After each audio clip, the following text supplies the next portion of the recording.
So now let's get to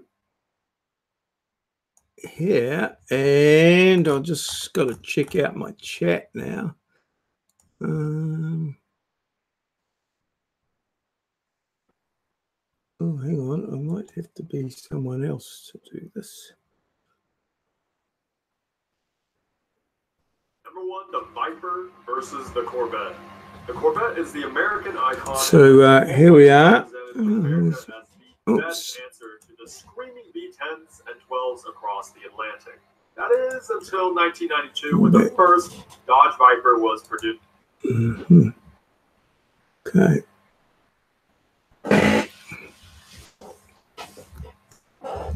Oops. Hang on.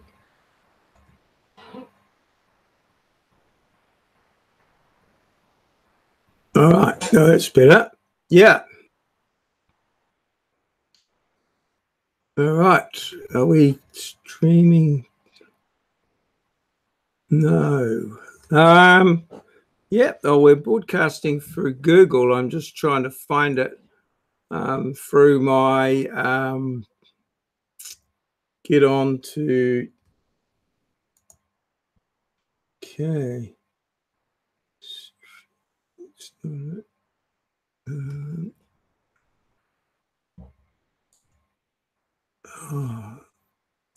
Few technical difficulties here, folks, as I get started. I can't, it's all right. We haven't got any new viewers. So welcome. There's nobody here yet. So it's going to go to my channel. How did I do this last time? Experience always makes it better. So this is it here. Oh, okay. And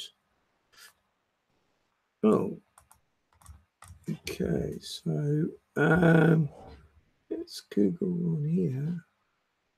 I can't see where my chat is here. I haven't got any. So I thought I was here.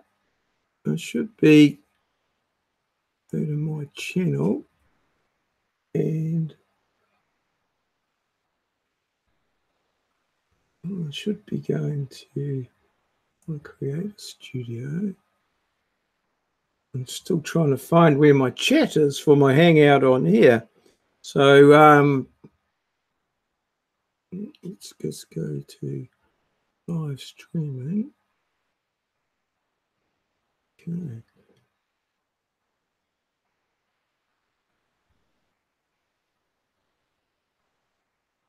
So here's the events. I'm going to click on this here. Oh, here we go. All right. Yeah. So that's it. And yeah, there's nothing on the chat. Oh, here we go. So here's the chat. So that's it. And I'll pop the chat out. Nothing.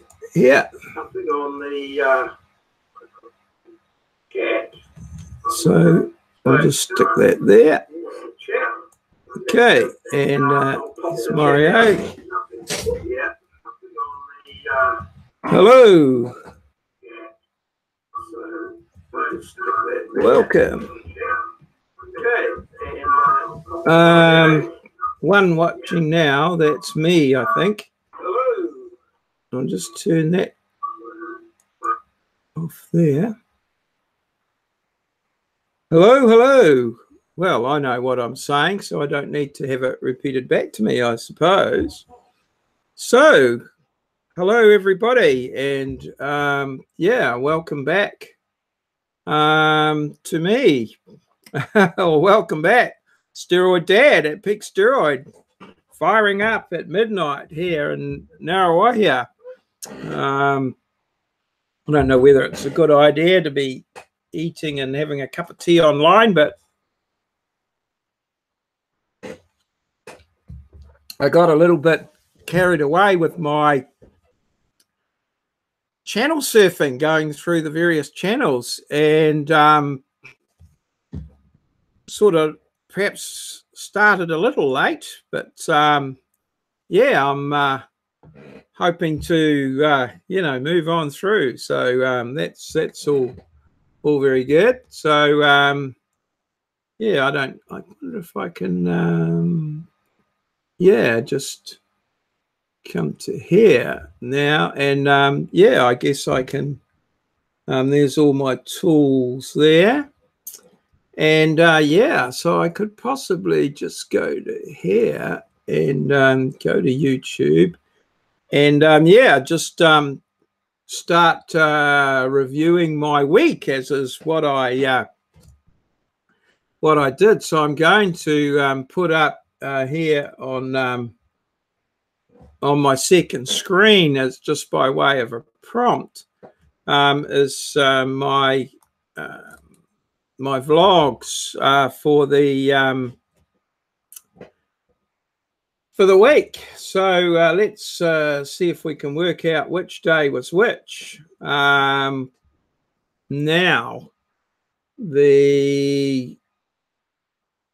I think the Monday.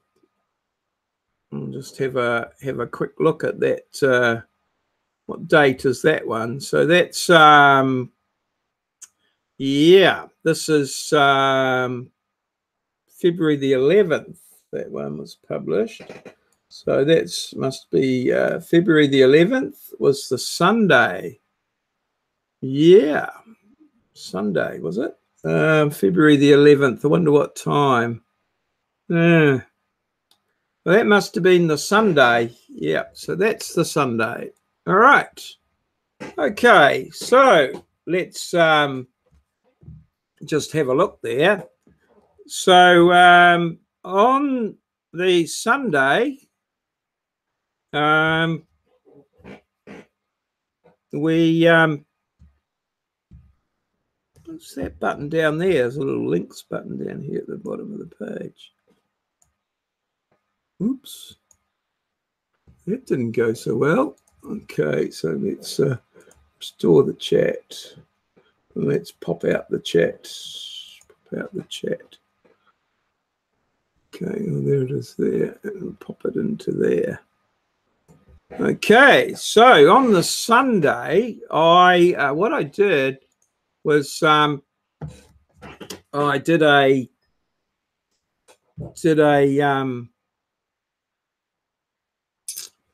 chat about subs.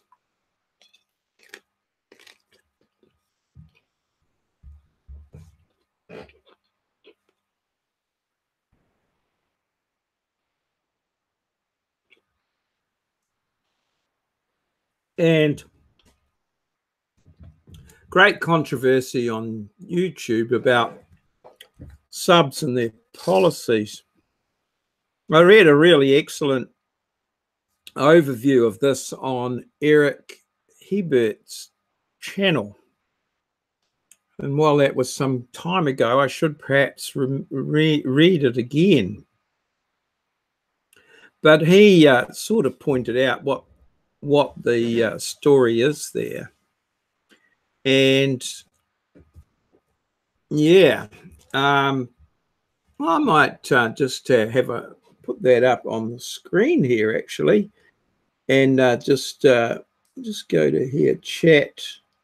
What's that? Oh, chat. I never get the chat to work in that particular one. I need to go back to here, restore the chat, and then pop out the chat, put that back over there so I can see it. Oh, well, no. Okay, it's popped in over there. So I'm sort of getting things going. So back to this. So let's see if we can go over to here, and to here, and just stop that a little bit. And these are my comments. So I got 47 comments there. So what I'm going to do is share the screen on my second screen here. Share, and just talk about my comments that I got there from various people. So I think everyone, my conclusion was, I came to the conclusion that for me, the best thing to do would be just to keep doing what I'm always doing. For a start, I'm not monetarized in any way. And secondly, I love what I do. So, yeah, I sort of had various ones there, but I thought Moz had a pretty good one to say, but I can't. It might have been the next day, perhaps. So anyway, that was just checking out that I can share the channel all right. So let's come over here and we'll stop that. And yeah, back to here and back to here and here and here and here. What was that? I got a little notification there. So I'm just going to go, ooh, what's going on here? So we'll click on that there. Oh, that's better. We're back to there. And we've got one watching now, which I believe is me.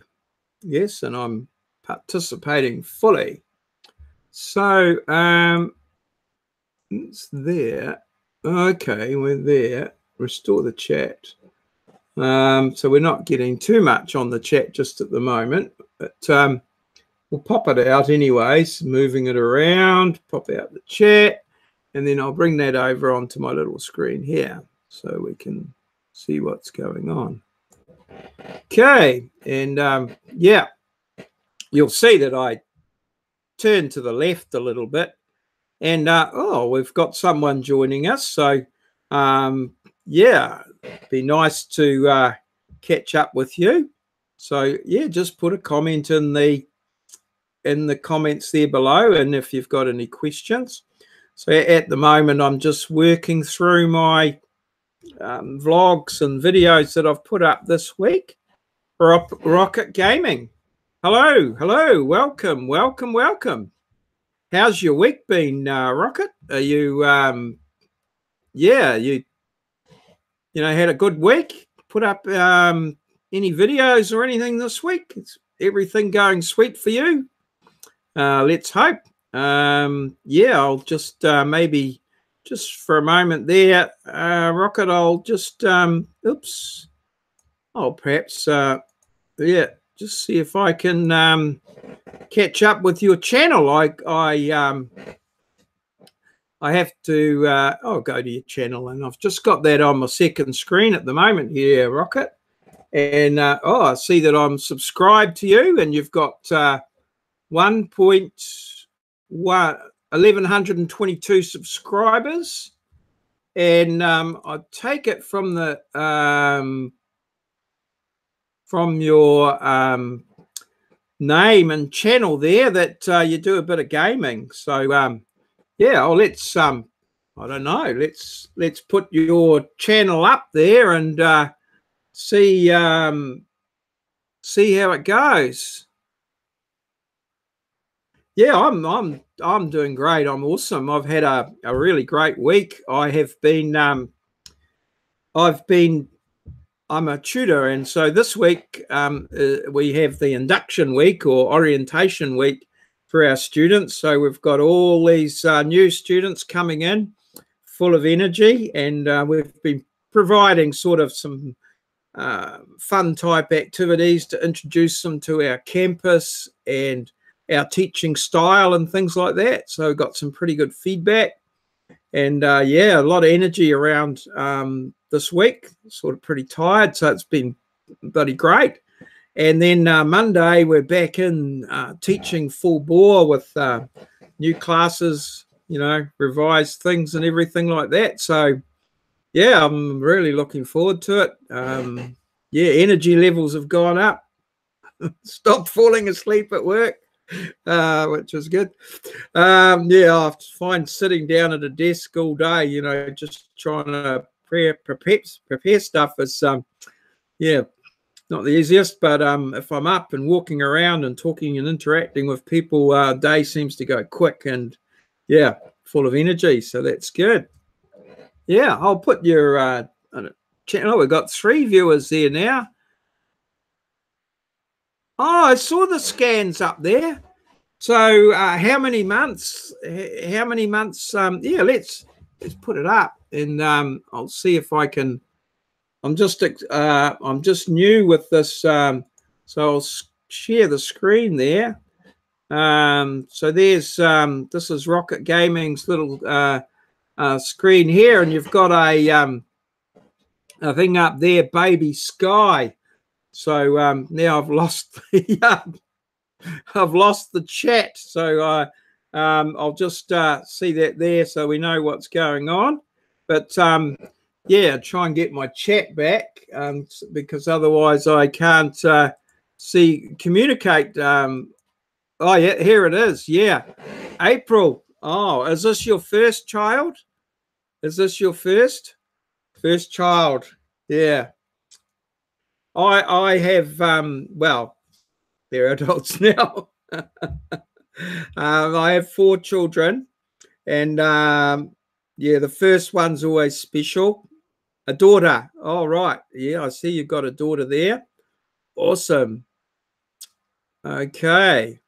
And yeah, the first one's always special. And the first child, I think we had 5 or 6 photo albums full of photos.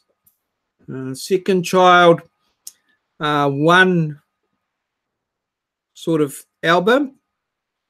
Third child, a couple of pages, and the fourth one, you know, just the odd photo here and there. I have to say that digital things came into play during that time. So yeah, you know, never let the truth get in the way of a good story. But yeah, no, that's awesome. I bet you'll be looking forward to that. I hope everything goes well. Everything is going well. Those scans are yeah. Did we have scans when I? Yes, we did. We had a scan for my first daughter.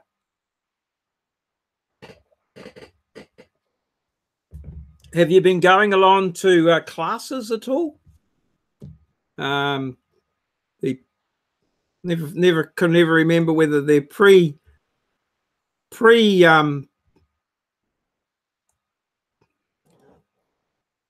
antenatal, prenatal, or I know they're not postnatal, but yeah, we used to went along to the hospital to various classes and things. Actually formed a bit of a group with the people that we were in the classes with, and we're still friends with 1 or 2 of them. You know, we catch up with them occasionally, and the kids have all compare notes and where they've all gone and done and things like that. Awesome times, very worthwhile. So yeah, that's really good news.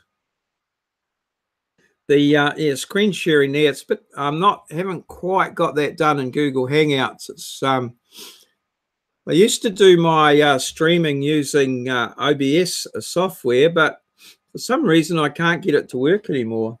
So I don't know what the story is there, but that's all marvelous.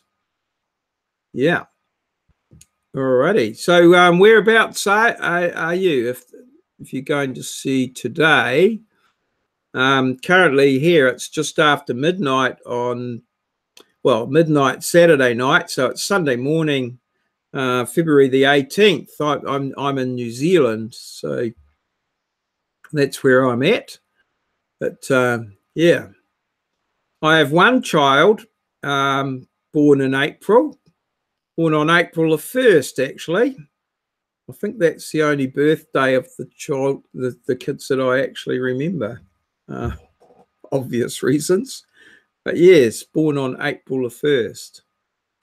So it sounds marvellous. Alrighty. So I'm going to just move on. But if you obviously, if you've got any more comments on that, I'm more than happy to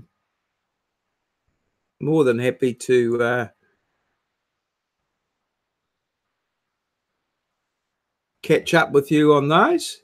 But that's really nice. Okay, and yeah, I'll have to spend a bit more time just checking out your thing there, but it looks really good. Nice crisp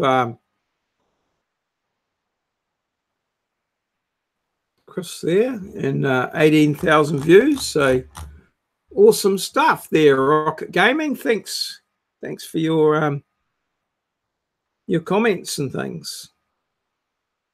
I'll just have to get them, restore my chat. I'm having a little bit of trouble keeping my chat in one place. Yeah, what's going on here? I might be a wee bit behind. Put out the chat. Oh yeah, yep. Good. We're still going live. So oh yes, I'll on my second channel here, I'll try and return to my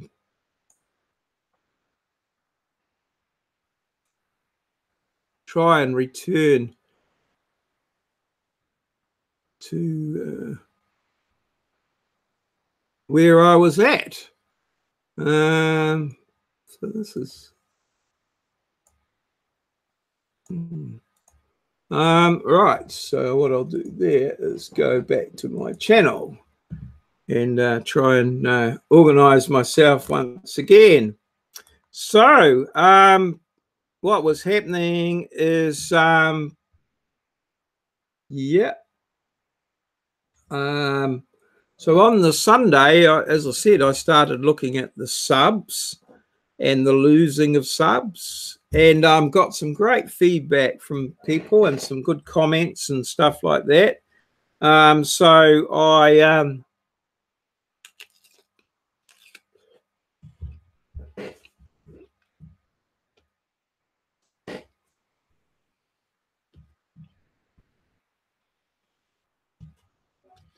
I was able to get my own. Sorry, I noticed I have no viewers, so I took a bite out of a nectarine. It's very nice. I'm looking forward to finishing it. Yankee, good morning, good morning, good morning. Well, here I am on Google Hangouts, working away with it. I'm getting a little bit experienced, but I'm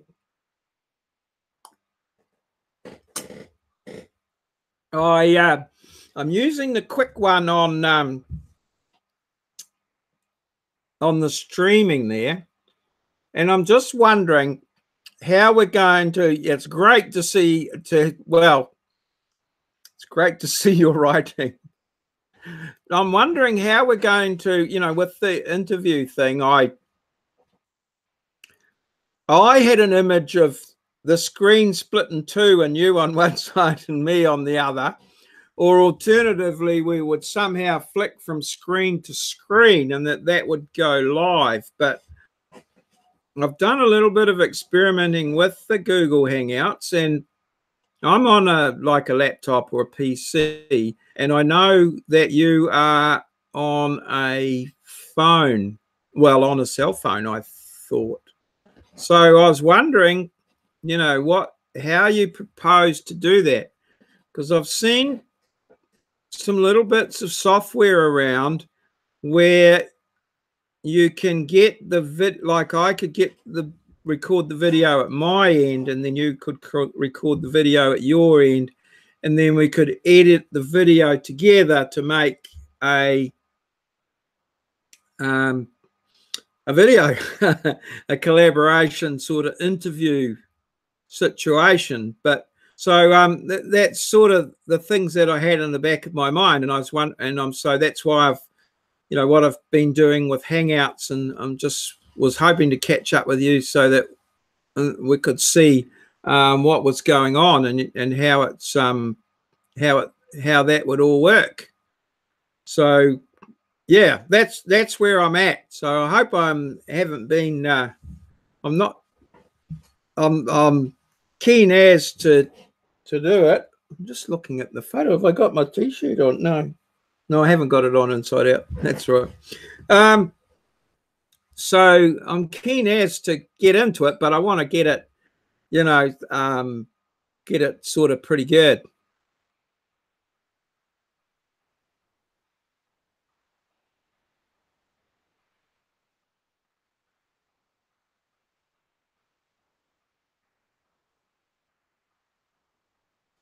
Okay.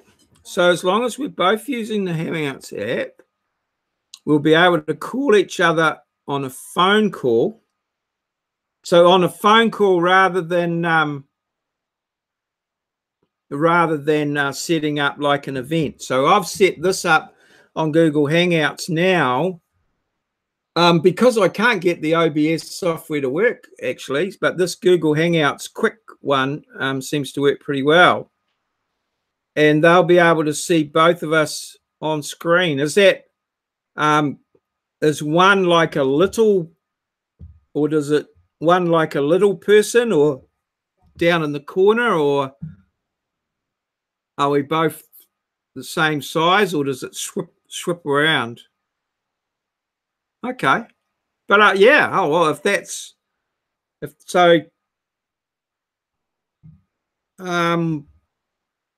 well, I'm keen for that. So it'd just be like a video phone call, and it goes to YouTube. So how would it go out on your on one chat on your channel or something like that?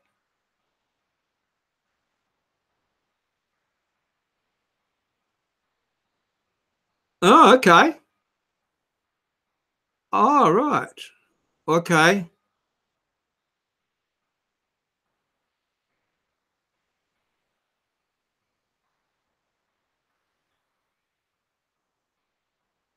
Oh, okay. All right. Yeah. Yeah. Yeah. Oh, that's good. Yeah. Yeah. I'm pleased. I'm pleased. Oh, that's good. Okay. So if that's all I have to do, yeah, well, we can, yeah, more than happy to set up a time. Yeah. Yeah. And does it go out on one channel or both channels, or does it go out live? Is that how it would work? Yeah. Oh, that sounds great. I'll as I say, I'm happy. Yeah, I'm pretty keen for any time. I mean, I don't sleep much anyway, so I'm sure we can make a time. Oh, that sounds awesome. Yeah. And what sort of oh,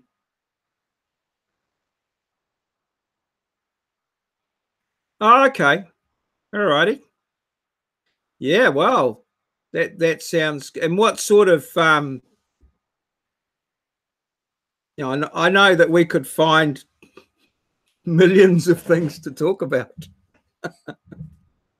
just from the little interactions that we've had, but did you have anything in particular, sort of a bit of a heads up so that we both stay on somewhere close to what we started?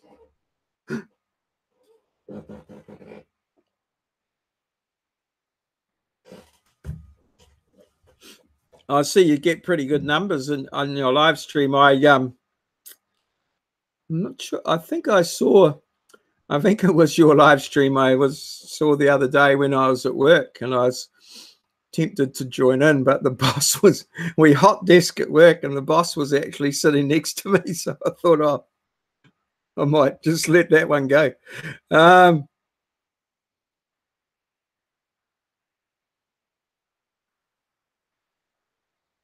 Oh yeah, yeah, yeah, yeah, yeah, yeah, yeah.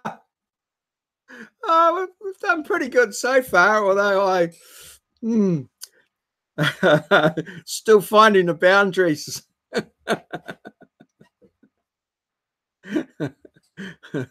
Little Johnny won't be watching.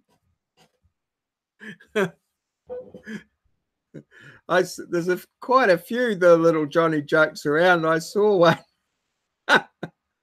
I saw one the other day. It was really good, and yeah, I was reminded of reminded of you. It was funny. Yeah, yeah, yeah. No, that's right. I, I, I actually, yeah, that would be good. I've actually always thought that over here in New Zealand, you know, we have our on construction and stuff like that, we have brakes, and over here they're called smoko or crib, depending which part of the country you are. And I've always thought that, you know, you get there and there'll be 5 or 6 guys mostly, and they'll all be telling these stories of this, that, and the other thing, and it's as funny as hell.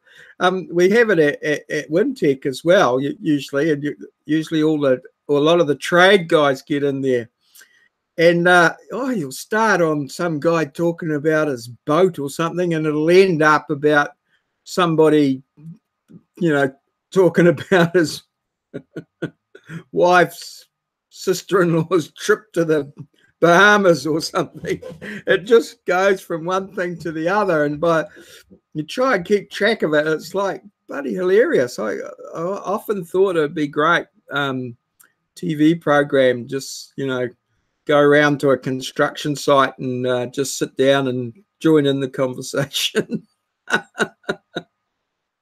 So yeah, no, that sounds good. So do you have a I'm happy for you to drive this, because you do seem to know what you're doing there. But if you want me to host it, I'm more than happy.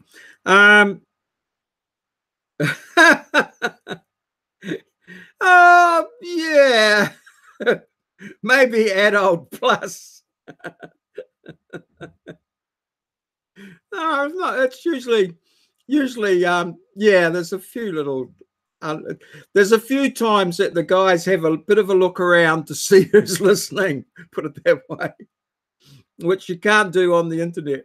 Yeah, unfortunately. Yeah.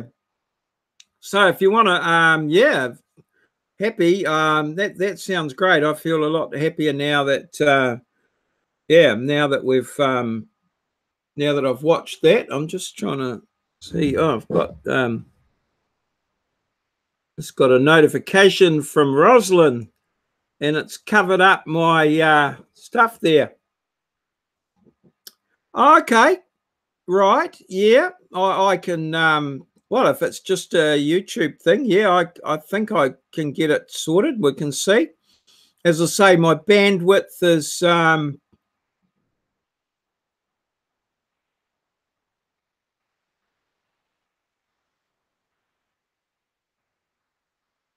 yeah, no, that's yeah, no, let's work with that. Yeah, no, that's all sounds pretty good. So if we want to organize a time, yeah, we can see how we go. So that's good. Yeah.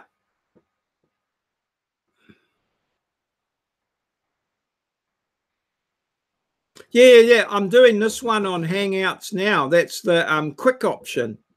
Yeah, this one I've got now is on Hangouts. Yeah, the OBS, I can't get it to work. Just at the moment, I had it working a while back, but I don't know whether it's my ISP.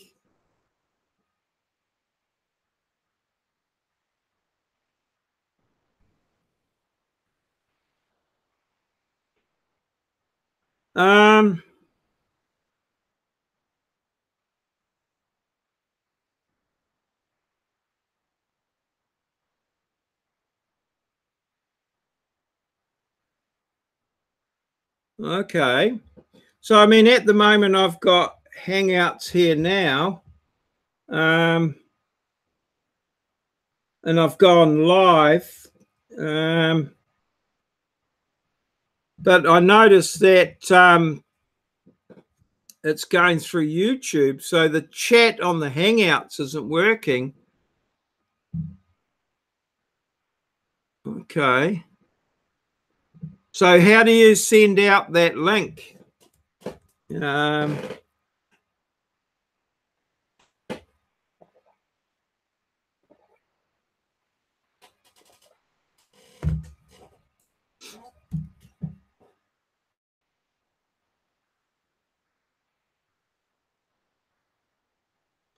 Okay, yeah. Can I get that link now at all or not? No. I'm just looking here. Okay. Share screen. Google Chat. Here, live now. I don't know what's happening there. So the link, so there's no access to the link now that I'm live. Is that what you're saying?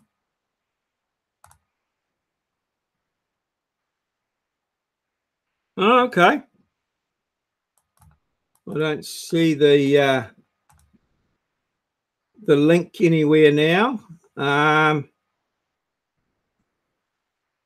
Yeah, we're just yeah, I thought the two were related, but yeah, it's disappointing that chat doesn't go. Okay, so I need to get that. Can I get that link before it goes live when you set up the event and put in a time?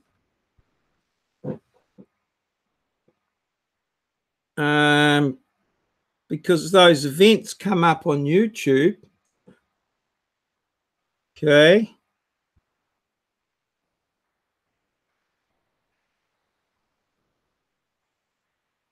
Yeah. So I could put out either that or put out a YouTube video showing the oh, right. Okay, so we can set up the event, like I know how to set up the event in advance. But you said earlier about a video call. So I mean, I've got, oh, okay.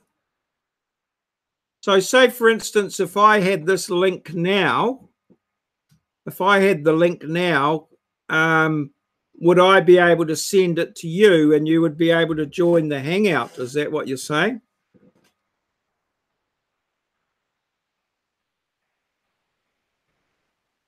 Okay, I think all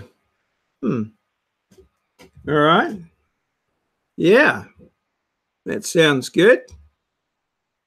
Okay, so let's yeah, we can talk about it. Yeah, we can talk about it for a long time. Probably best let's just give it a crack and yeah, learn by experience, I guess. Yes. Okay. Yeah, could I maybe stop and start and get the link, or is that a possibility, or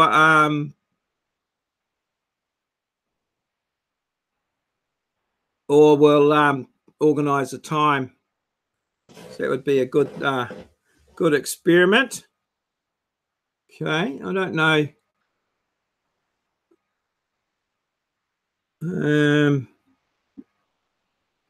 Yeah. Oh, it's weird that you can't get the link during the thing there.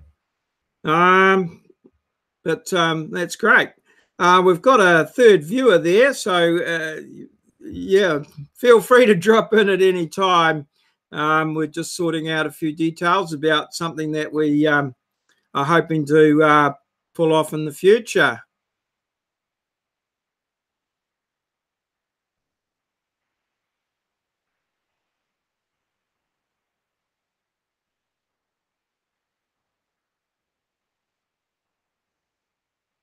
Okay.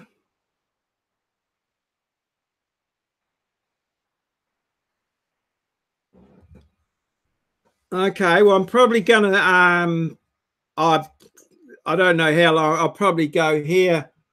I've been going what have I going 42 minutes now. I've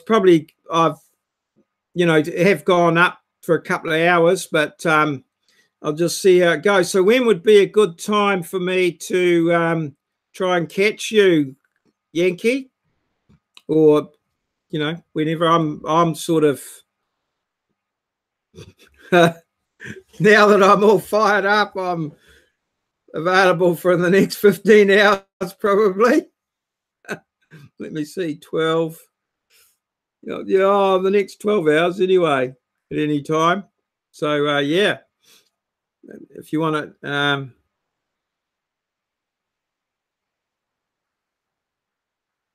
okay, so if I was to say 10, how would that, I'll give you a call at 10, how would that fit? I don't want to disrupt your whole day, but 7 now. Oh, maybe not 9. 9 would, yeah, 9 would be good. 9, perhaps 9. So that's in 2 hours time. Yeah. Let's say 9 a.m. How's that going to fit? I don't know. What's the 3 hours from now? So that's going to be, I'm going to say it's, okay, so that would be 3:44 a.m. here. I should remember that. 3:44. Okay, I was going to write it down, but I can't find a pen. Everything's digital here. Yeah, I'll write it there. Okay, so I'll and I can find you through your email, hopefully on the Hangouts. Okay, I'll try that. Okay, that sounds good. Once I've finished up here, we'll see how we go. Yeah. Okay. That's awesome. Yeah. That's great. Oh, we'll get something going. I'm sure. Yeah. So, are you doing an outdoor adventure today, or is it an inside sort of day? Yeah.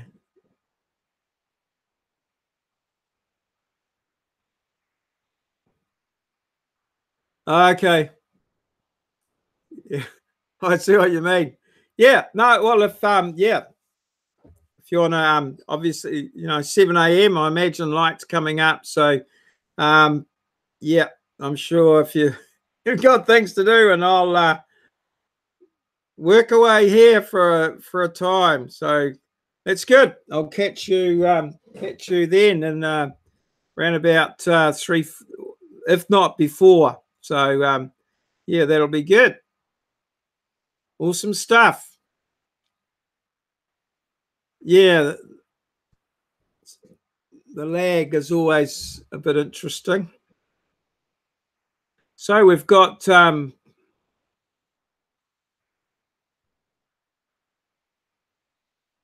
okay. Yeah, well, today's Sunday here. Yesterday was Saturday, and I was one of the sleepers. We've had it's rained a little bit today, but it's been pretty good temperatures. I had oh no, we call them a singlet on all day, and I was still quite hot. I've got some bits and pieces of the lawn mowed and what have you. So we've got 4 viewers there with us. So feel free to make a comment. Yeah, it's a bit of a contrast being on opposite sides of the planet. The weather's a bit different. But I just see we've got I just saw some stuff on a cyclone that's tracking down this way. So we might have some interesting weather. They said around about the 20th or the 21st. But yeah. WT. Hello, hello. Nice logo you've got there. How's your day been in Australia? Been out mowing the lawns today? Yep. Still, yeah.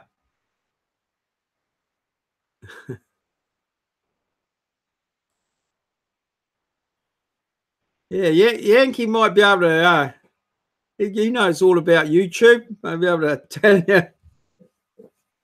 tell you all about these logos and things.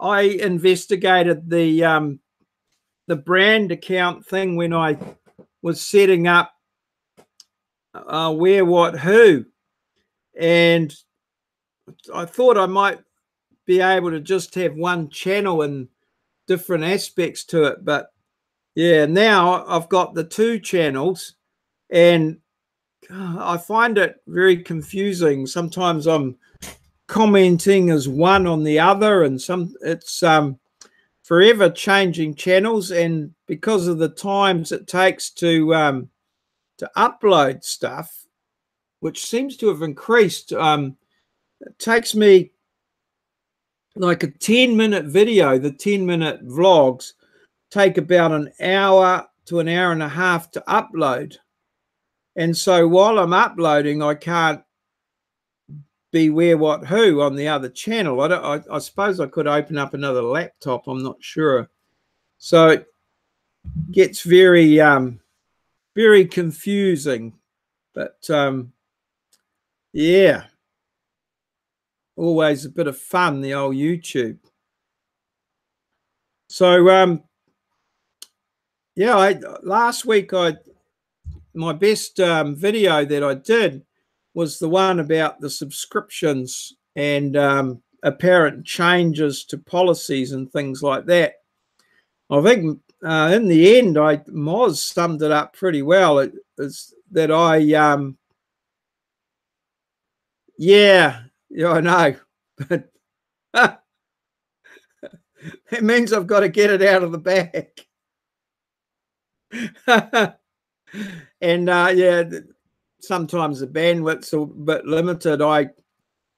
Interestingly enough, there's four adults in the house, and we all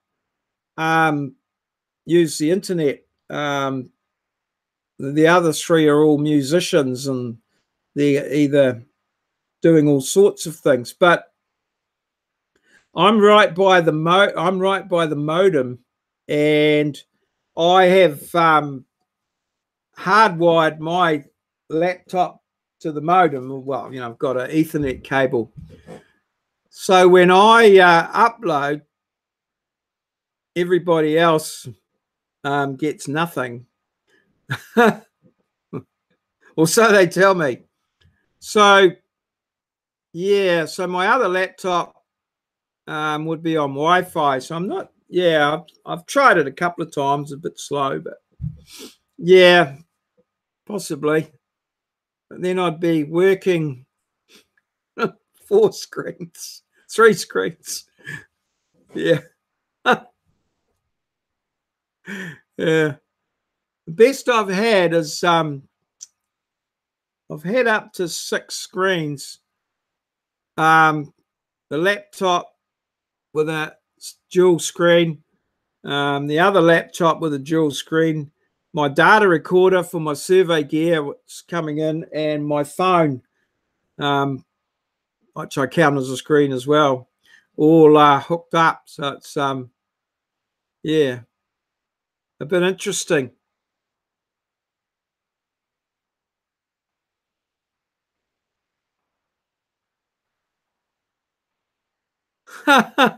Oh, thank you, Yankee. It's it'd be awesome.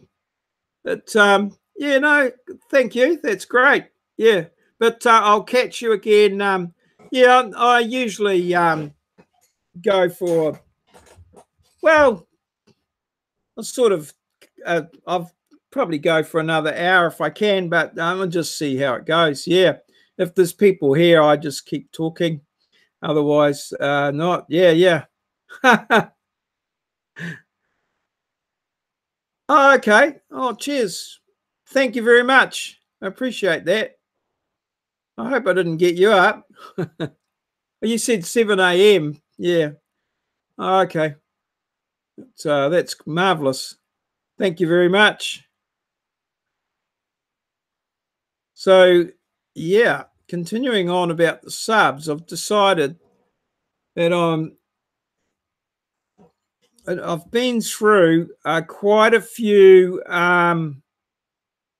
changes in my life, particularly in like in surveying. When I first started in surveying, we had coloured plans drawn on cartridge paper using watercolours and Indian ink and hand pens and things like that.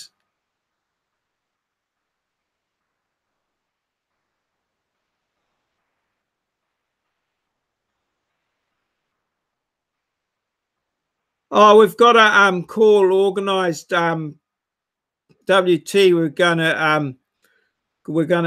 a call organised for 3 hours. We're just going to catch up and try and iron out exactly the details around our interview collaboration thing. So yeah, we were discussing that just before you got in. So yeah, we've got that planned for a bit later on. From what I can work out, apparently before I go live, there's a link that I can obtain that we'll send out to people so that they can join in the video chat on YouTube via a link join the Hangout. But once we start broadcasting, it appears that it's not that readily available. So yeah, we've got that sorted. Got a call coming in about 3 hours' time.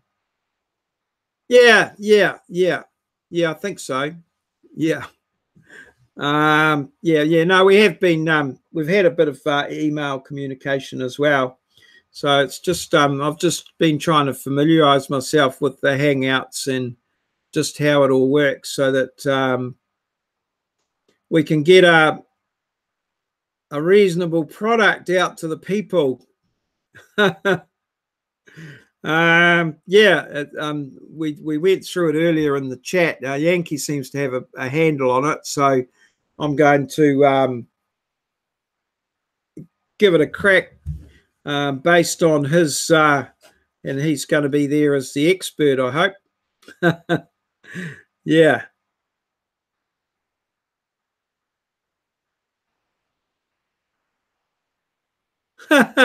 Oh, thank you, Yankees. Yeah, no, I'm all good. I realise that's the time it is, but I'm up anyway, and I do my 2 hours, and I actually oh yeah, I work hard on most things I do.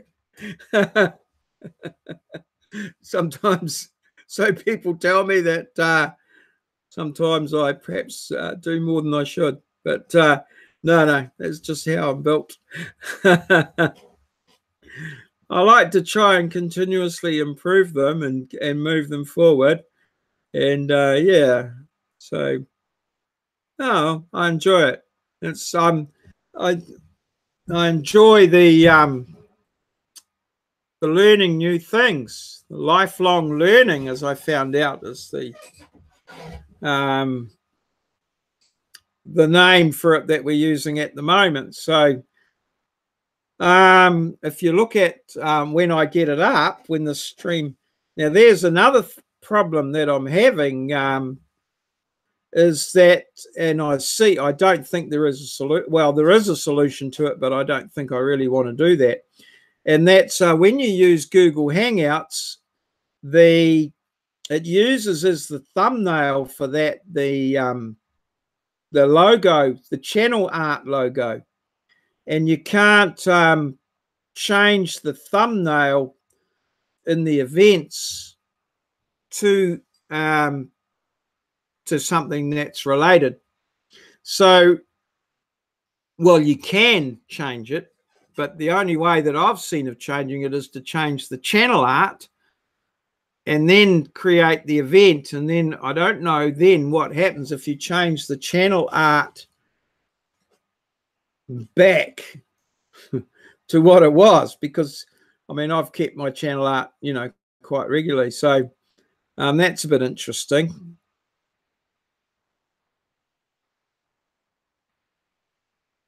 Okay. Yeah, I'll catch up on the phone call a bit later on, Yankee. But yeah, I did see this one where they changed the channel art and that worked. But as I said, I didn't know what would happen if you then changed the channel art back before the event, or you had to change it after the event. It seemed more like a workaround than a you know, an easy thing to do. But yeah, if there is another way, that would be great. We'll see how we go. But anyway, as I was saying,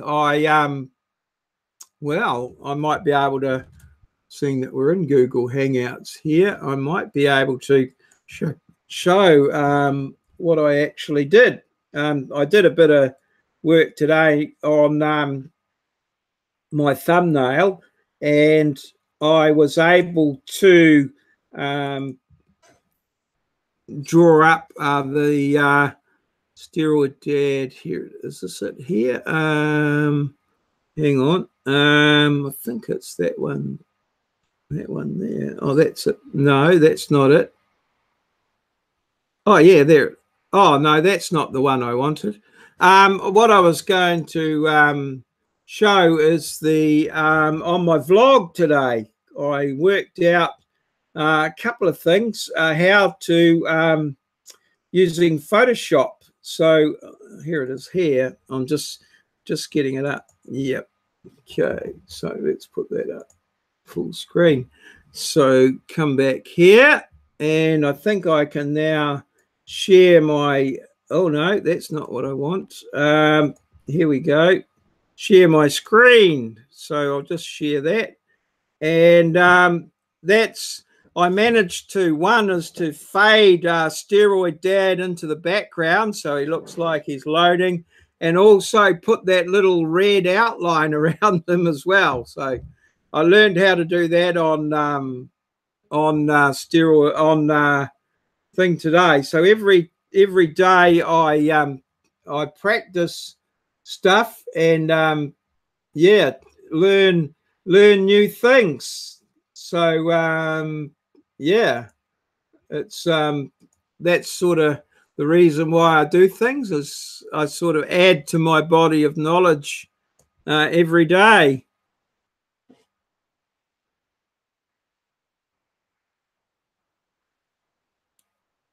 Oh, okay.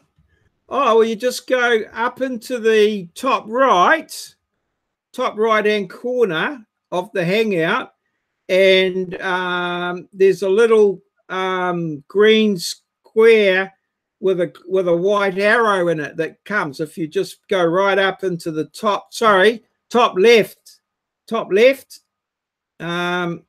yeah, just sort of hover over there, and there's a little thing that says screen share, and you click on that, and that enables you to share. Like I've got a second screen, so that enables you to share the second screen. There's some little tools up there. One is the chat tool, which doesn't seem to work. The screen share, the cameraman tool, I don't know what that does. And there's a control room tool as well. And then there's other ones that you can add apps. I'm not quite sure what that is. I haven't been there, but no, that's the screen share. Yeah. The reason I know about that is about 4 or 5 years ago, I delivered an online. I used to deliver online from the Bay of Plenty Polytech, and I used to use a thing called Adobe Connect, and it's a similar, well, sort of thing, and you could share. I can also, if you've got other people in the Hangout, well, with the Adobe Connect, we used to be able to, the other people were able to share their screens. So 10 people on at one time. Yes, you can have up to 10 people, but when you have that many people, it's hard for the viewer because they can hear us well. Oh, right. Yeah, on there. Yeah, I used to deliver on this thing called Adobe Connect, and on that, we used to ask that people use headphones as well, because otherwise we get a lot of feedback. But you can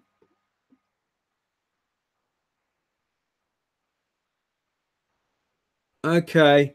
I don't know whether the cameraman, what does that do? Oh, cameraman, what is that? Oh, cameraman. Oh, okay. Yeah, no, in the camera, there's over on the right there, there's a little bit, there's a little thing called cameraman and broadcast settings. As guests join, hide their audio and video from my broadcast. So these are things you can do. Broadcast to my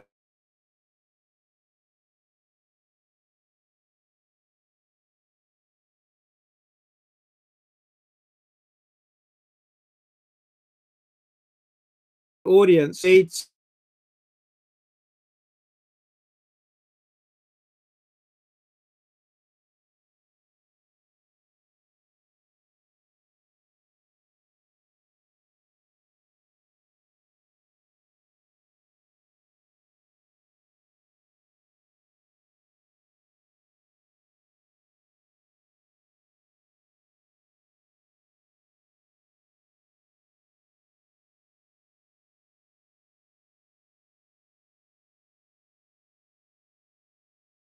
ARFO. Okay,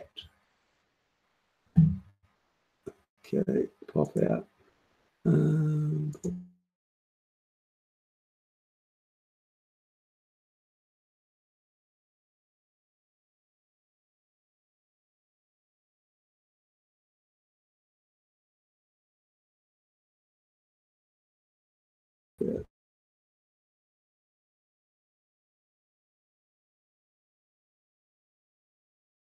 Second screen, and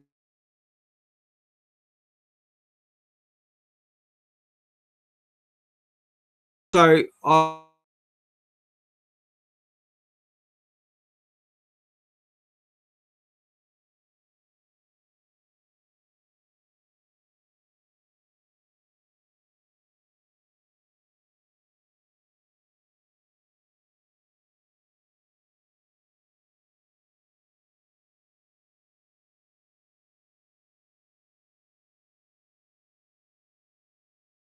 turn there and I pop.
Yeah, I think I'm back. Well, I hope I'm back now. Yeah, let me think now, what's going on here? Try and get to YouTube. So hopefully I'm back viewing, I'm back online anyway.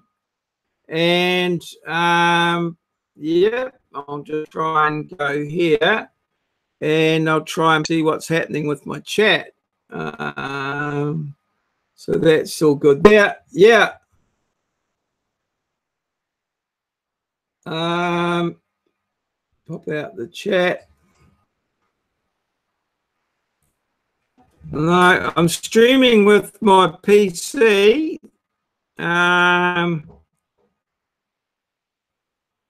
Yeah, okay. I don't think I touched anything. I just think I went to it and then came back out of it. So I don't think I changed any settings or anything, but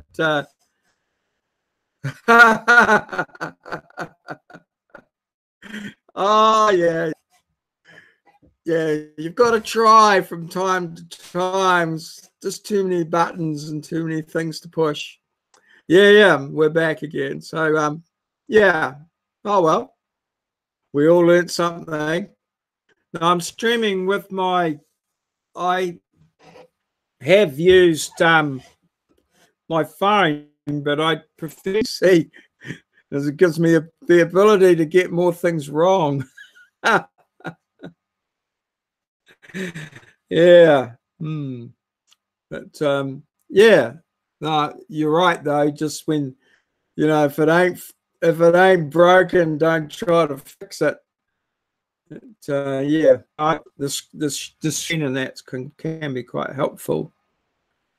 All right, so yeah, we're back. And what have we got here? Let's have a look at our participants. So got Yankee. That's all good. Yeah. Okay. So well, let's I think we've exhausted that topic, and I think I can what do we got there? That's there. Maybe just I'll do some more review of my week.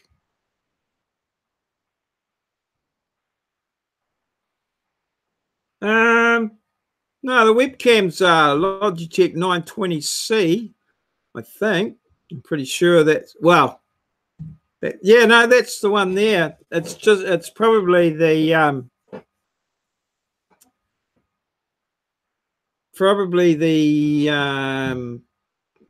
internet. Yeah, the webcam's the thing there. I can't get that to go back now. Huh. Oh, cancel. Invite. Oh, hang on. Oh, yeah.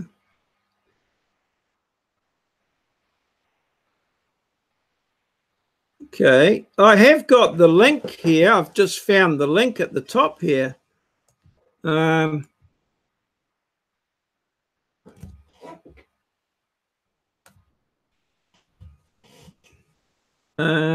That's the link there, the link to this video. Restore the chat. Let's pop the chat out. Okay, what's happening here? Okay, so I think I've found the link to this Hangout. I don't know if that's any use, but that's the link. There.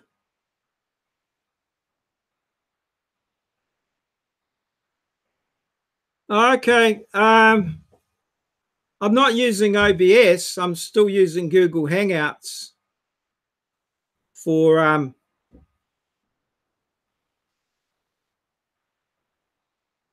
the thing here. Okay. Yeah, I think they knocked down the bandwidth. So while it's my video cam's capable of 1080p, I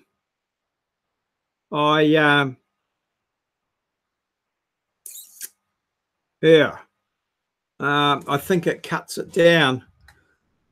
Yeah. So WT, with the logo thing, I've still credited all those things to you because they're officially there from the previous video. So I'm just treating it as a little glitch, and I pretty much can tell from the style of the answer and that it's you. So I'm not too worried about it all.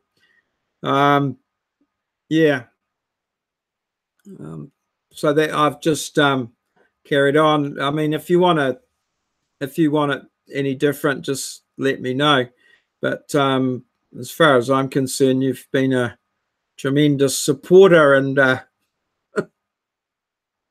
dedicated quite a few minutes of your life in pursuit of the required knowledge. So yeah, no, I'm not too concerned, but and I know the vagaries of YouTube. I did find that that video about the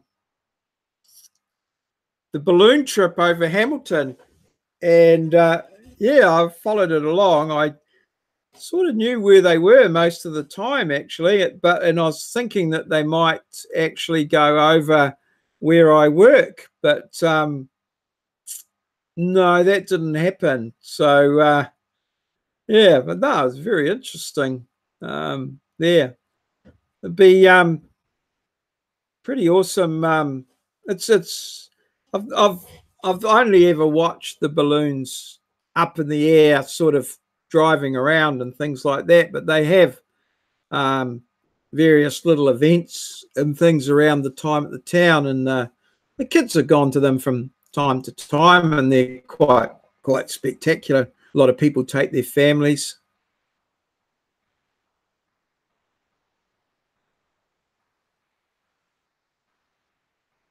Okay. Yeah, it's interesting how YouTube works in with regards to history and nostalgia. Yeah. Yeah, I've got quite a lot of I don't back up too many of my videos. So if I lose my YouTube channel, I'm going to be into some quite interesting times. But I think I'm all right. But,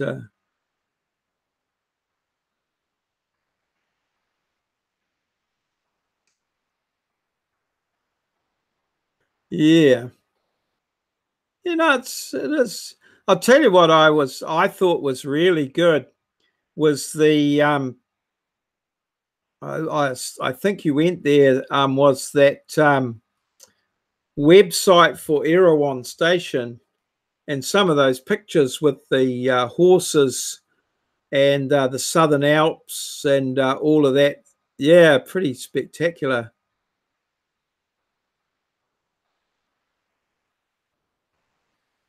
I knew you. I knew you were JK, but how did you lose the channel? I just assumed that you changed identities because you had another. There's JK, WT. Oh, were you? Can I ask? Were you also the captain?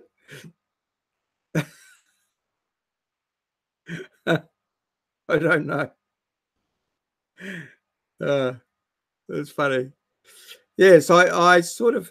And did we first catch up at Jackson Hole? Is that where I think I'm came up?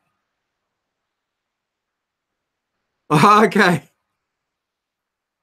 Oh, right. Oh, I didn't realize that. I thought it was a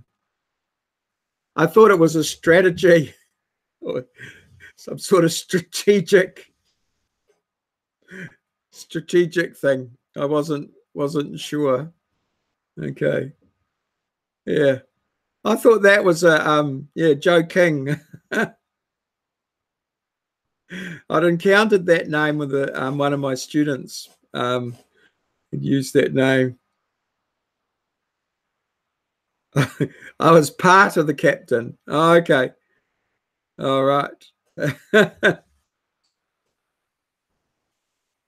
Interesting. Yeah.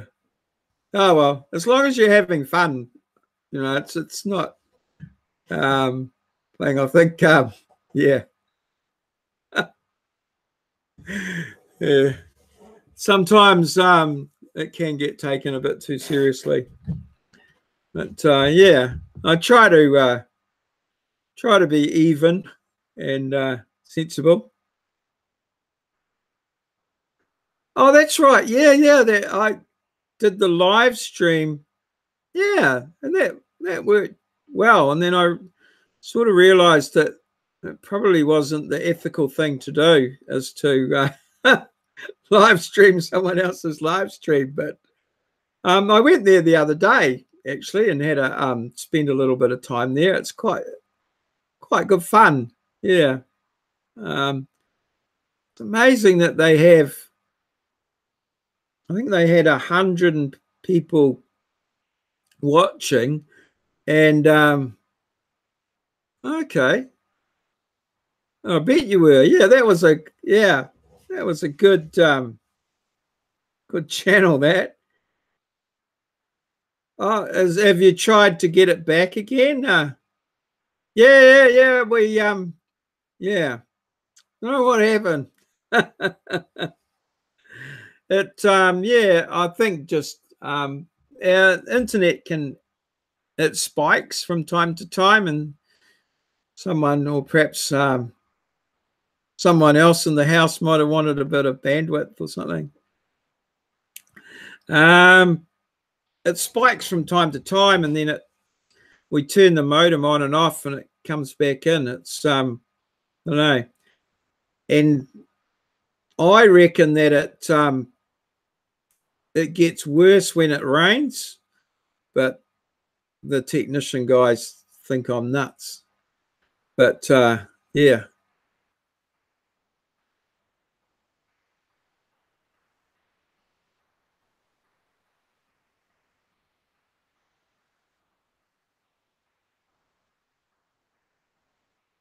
Okay. All right. At Jackson Hole. Yeah. Yeah, that's funny. And then when I was there was 112 people watching, but only about 5 or 6 people commenting. Yeah, I don't know what it's I don't know what they do, whether they just have it going in the background or whatever. I've been very tempted to try and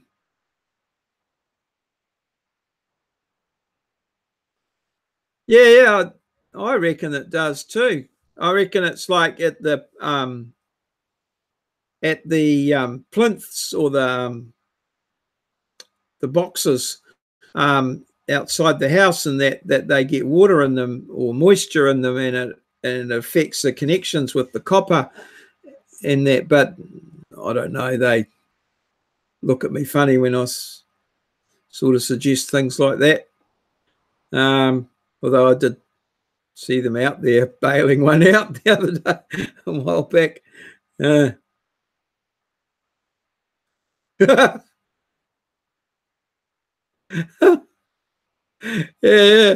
I've always been tempted, or I've always wanted to maybe ring, because the camera at Jackson Hole is on a pizza shop. I must be on the veranda of the pizza shop. And I've always been tempted to ring up the pizza shop and order a pizza for someone walking across a crossing and then observe it being delivered online. But it's probably been done by someone. But I just thought that would be quite funny. I don't know whether they do online online pizzas, but yeah, it would be looking good. Yeah. Yeah, I've seen that. I think they've got a greatest hits sort of channel there or something. It's something to do with the there's a thing to do with a red truck. I know a red truck crashed or something. Yeah, but it's amazing. It's amazing how long you can watch it for. I've yeah, sort of, oh, and then you look and it's, you've been watching it for about an hour or so. And if you can try and engage some of the people, it's yeah, it's good. An argument with a guy from Bolivia.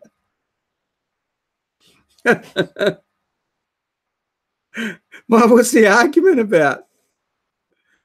The weather in Australia or something.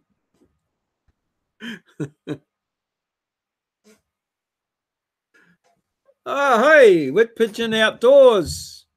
Welcome along. How are you?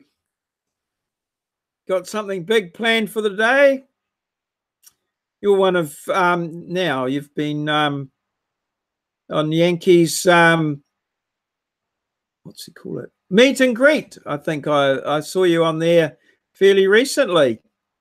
Bit of an outdoors man.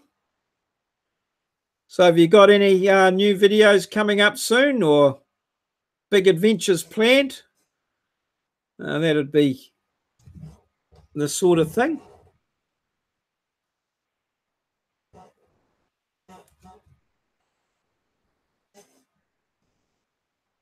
Oh, okay. Sounds like a good story. Yeah. I've been thinking, I was actually, during the week, I was thinking about oh,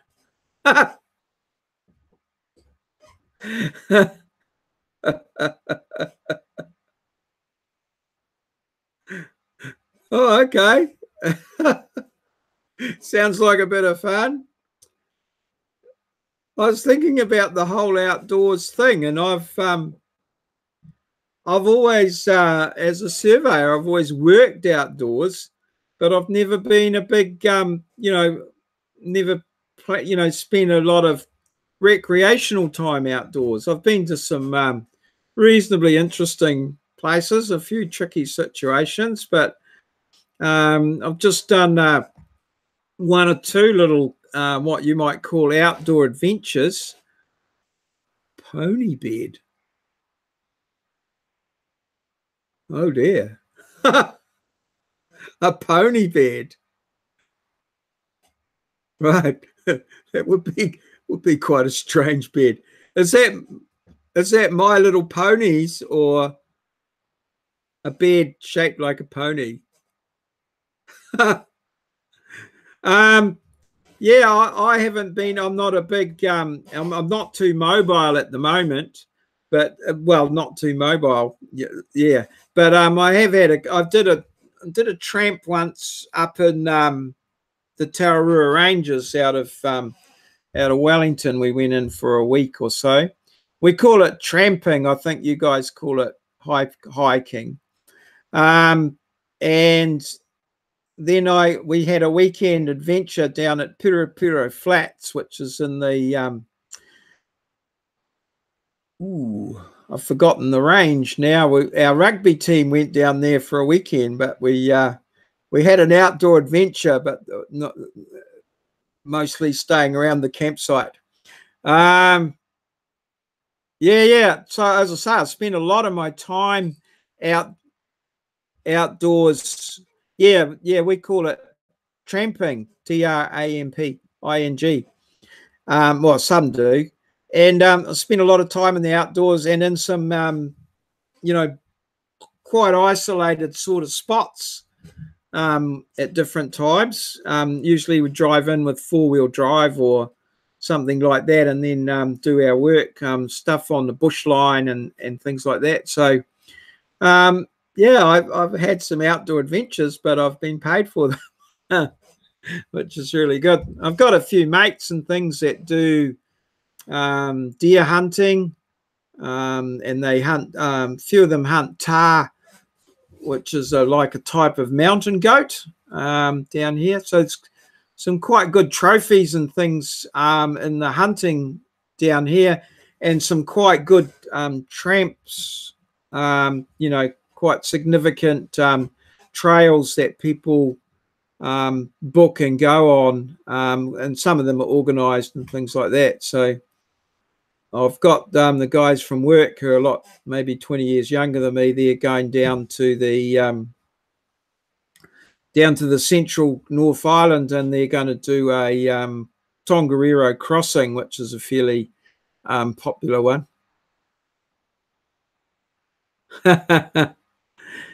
yeah.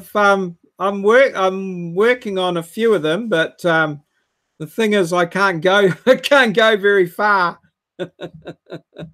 I have done a few little bush walks in the past. So yeah, I don't know if you saw my intro to Where What Who. I did I show, or in a few of my videos I've shown Taupri Mountain, which is only a little mountain, but as part of one of my jobs I walked up there with my survey gear and did a set of observations from Taupri Mountain down into the town at Taupri, and that was a fun trip. Yeah, but I'll see if I can yeah, just get some of the more easier ones to have a look at our bush. It's quite subtropical, really. There's a lot of vegetation in there. Yeah, I'm I was a surveyor, a land surveyor. So yeah, and so I've done survey work most of my life, but just recently I've had the bit slowed down a wee bit, shall we say, and I haven't been able, you know, I can't go very far. I'm having a few little heart problems, I guess you might say, and run out of puff. So I'm actually a tutor, and I tutor in surveying, and been doing that for the last 5 years. So yeah, I don't get out and about, so I've put on a little bit of condition, and the less exercise you get, the less you can go. So I'm trying to build up a little bit at the moment, but we'll just have to see, and hopefully I can get out and about and get some of the easier ones anyway. But you know, there's some great trails and things to be had here, and a lot of different scenery in a short space of time. So I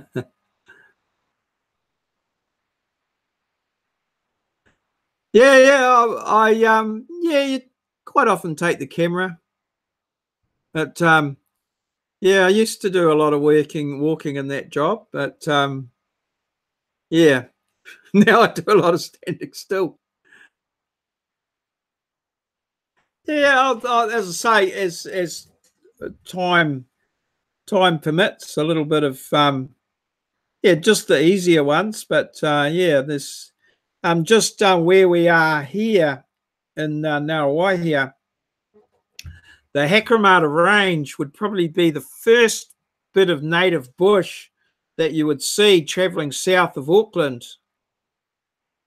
Yeah, hey, thanks, Wood Pigeon Outdoors. Yeah, no, appreciate that. I hope your back's all right. Sleeping in a pony bed.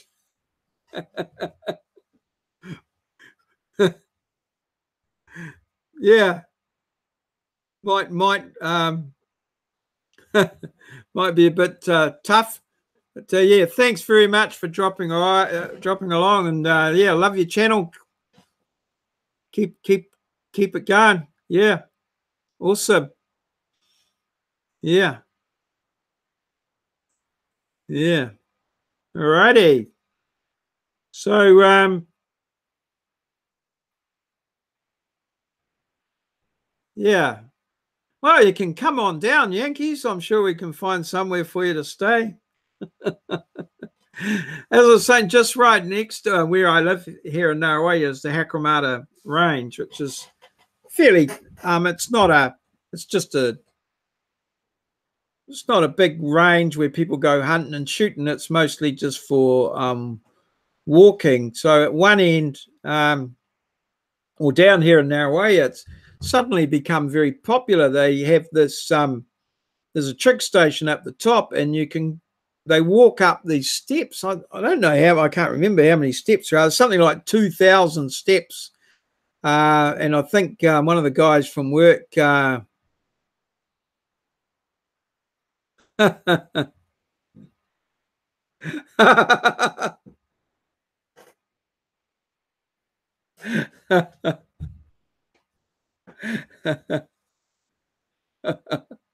won't tell you some of the slogans that my dad used to tell me about the Americans that came over here during the war.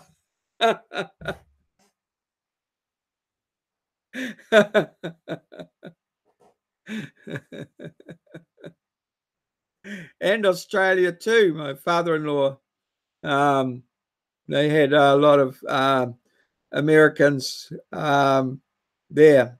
He's from Brisbane. They actually had a famous battle called the Battle of Brisbane.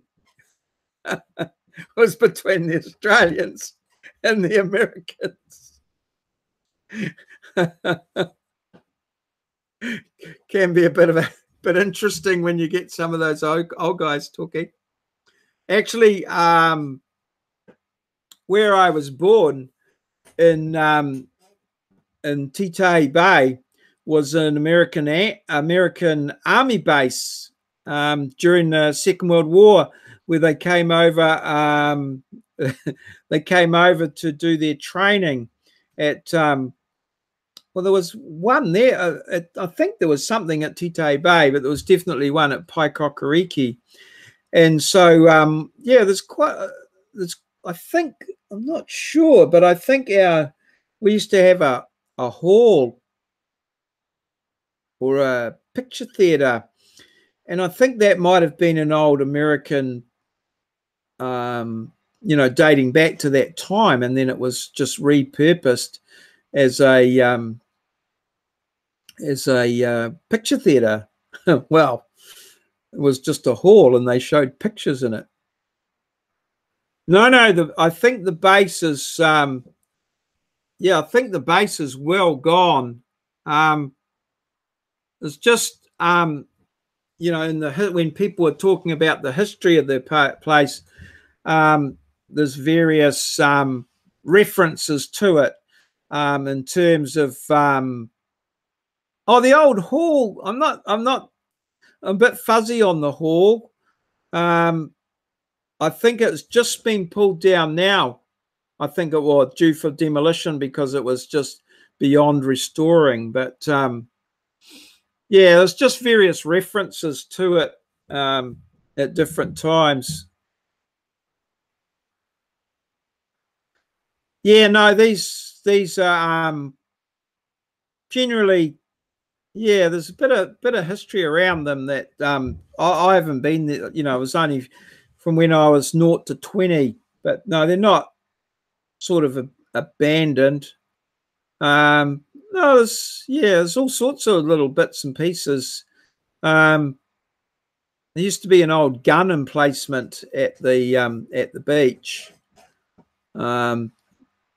there at one point, and yeah, it's just little bits and pieces that remain of it. Yeah, from time to time. The main thing that remains is the stories. Yeah. Yeah. There was a few, yeah.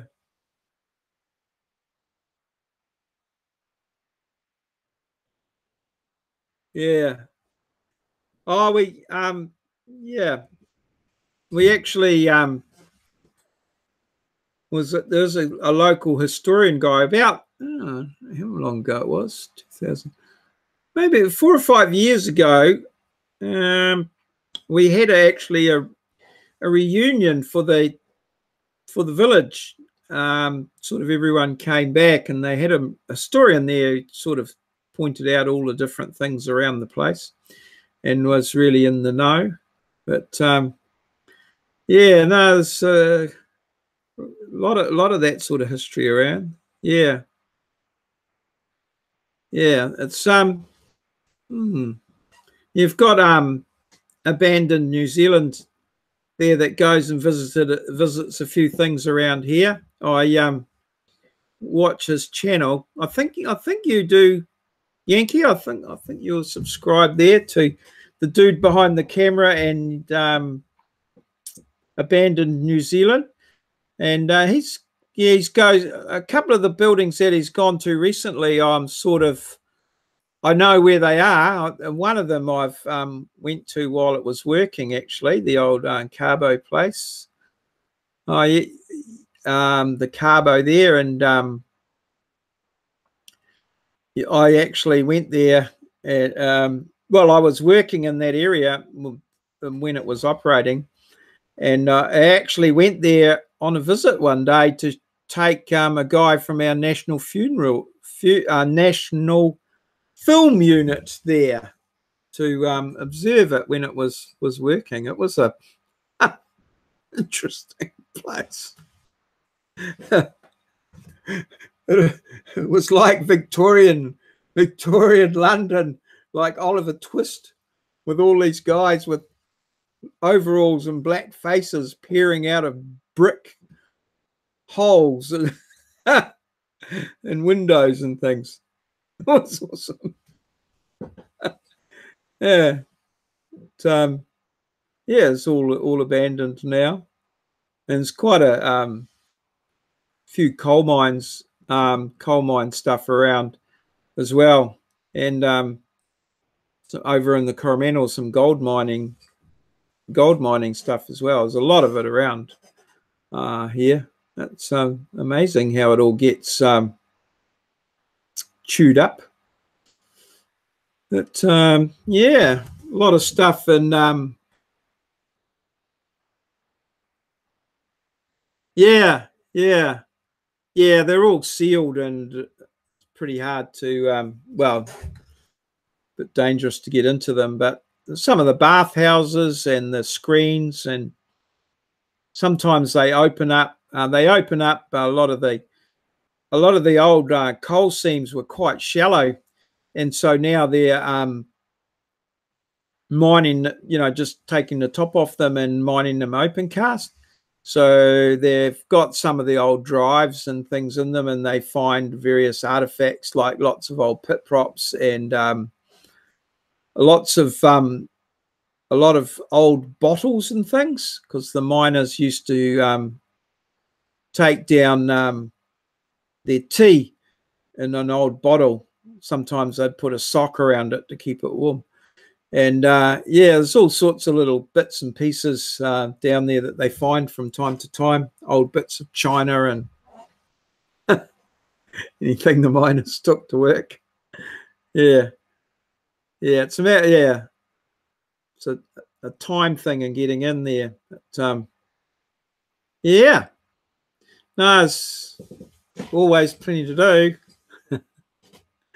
Yeah. Alrighty, so that's pretty good, Yankee. I'm sure we'll find. We'll get you to an airport and get you home again. Oh, yeah, you might want to stay. It's pretty good, pretty comfortable sort of place. But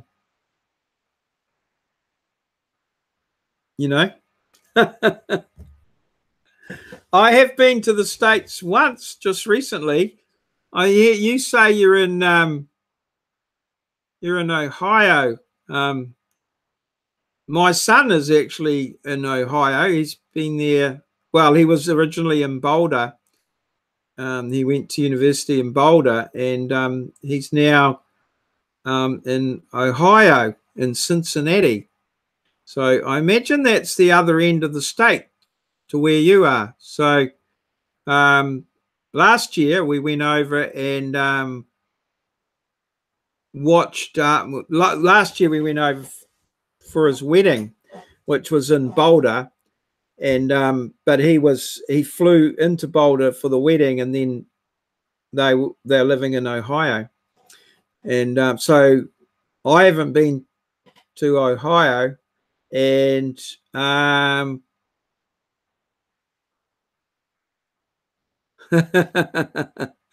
and yeah, now that's another story. And so they're living in Ohio. I went to the States for the wedding. Obviously, I couldn't miss that. But because of all of the conditions that I have, my insurance, my medical insurance for the trip, we went for 10 days. My medical insurance for the trip cost more than the airfares. Because, yeah, if anything, and, you know, it can be quite stressful on the old body going on a trip like that and out of the thing. But, yeah, so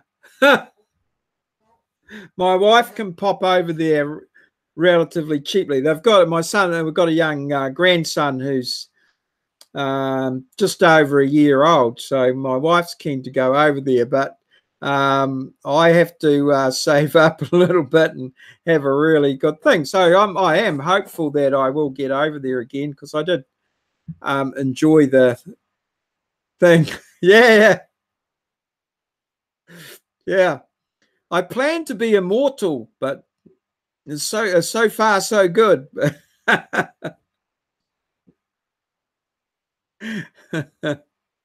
Yeah, something's telling me that yeah, might not be such a good plan.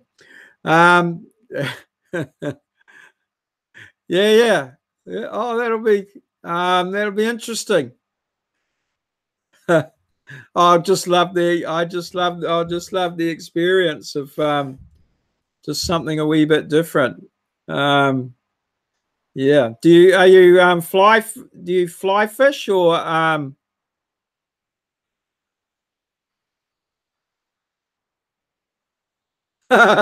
yeah. Yeah, there's a flaw in the plan. Time. They say that time is the greatest teacher of all, but it kills all its pupils.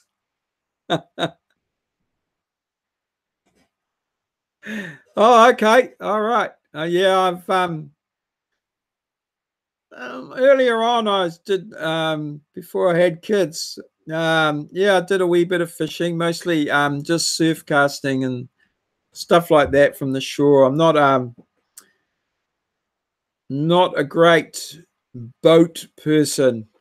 Well, my head's good. It's just my stomach that's my stomach that's doesn't like boats. But I'm always good. I'm good at distributing burley over the side. Well, so I'm told. Yeah. Yeah,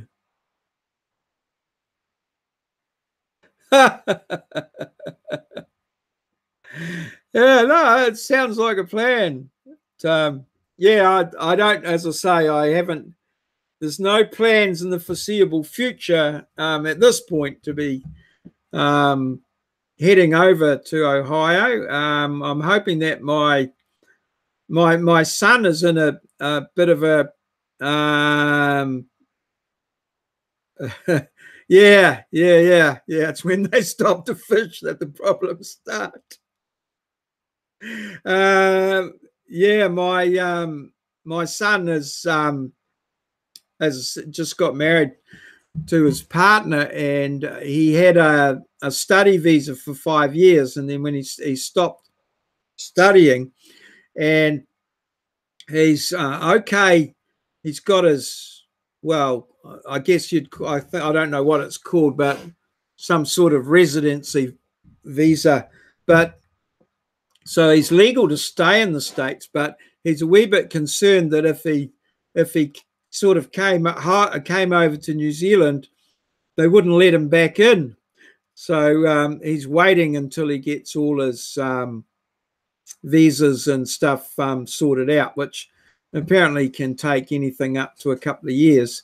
And then he will be able to come over here and for a visit soon. So yeah, so it might be a while before I get over to the States again.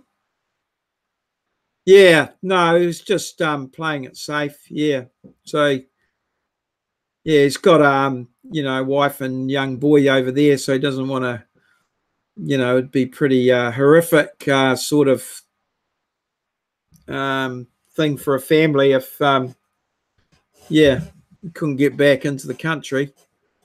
But I don't know.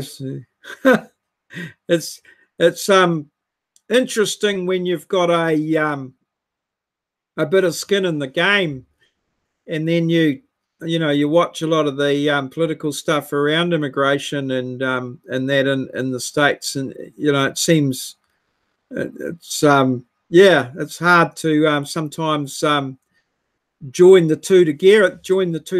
You know, you're thinking, well, there's people coming from left, right, and centre, and then, you know, I know that you know, the stuff that my son has had to go, you know, I'm not. I think it's important that a country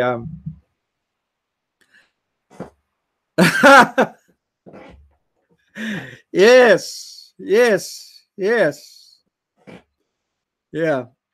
We have our Indigenous people have a similar argument here as well. Some of the counter arguments are perhaps not are a bit interesting, but yeah, it's certainly a contentious issue at some levels. Yeah, like the truth most of the time. Yeah. Are you a native? Are you a fluent native speaker, Yankee, or are you learning as you go along? Yeah. Yeah. Well, it's interesting actually, because obviously my background is in Ireland, is Irish, and the English came there.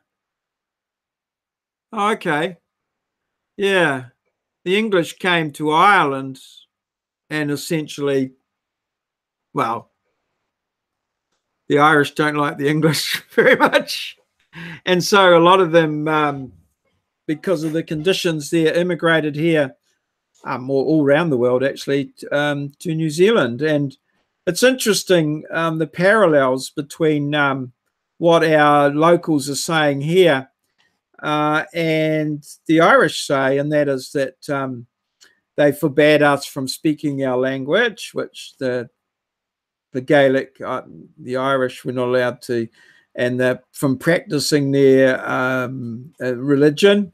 And there's just a commonality between what we're calling here now colonization, but it's took our lands. All of these things are fairly common parallels. The Welsh as well. I worked with a Welsh guy, had a similar thing, and this maybe the Scots, and yeah.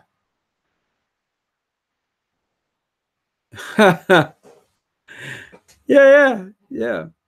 So yeah, it's all intriguing things, but yeah, from my point of view, I think we live now, and we've just got to make the very best we can of what we've got. And like generally, as a people of New Zealand, possibly and Australia and America, in terms of the world and lifestyle, I don't know what you want to call it, or standard of living, we're in the top 10%. So 90% of the world's living at a standard. I can see why they want to come and join in. It's a pretty good lifestyle when you compare it to some of the others. So yeah, let's try and keep things happy. Yeah. But in saying that, where people were, like, I know I've through some of the dealings I've had with the land and things like that, I can see where people have actually been the Vikings make it to New Zealand. It depends who you talk to. There's a suggestion. There's a guy that suggests that they did, and that they made it here before everyone else. And yeah,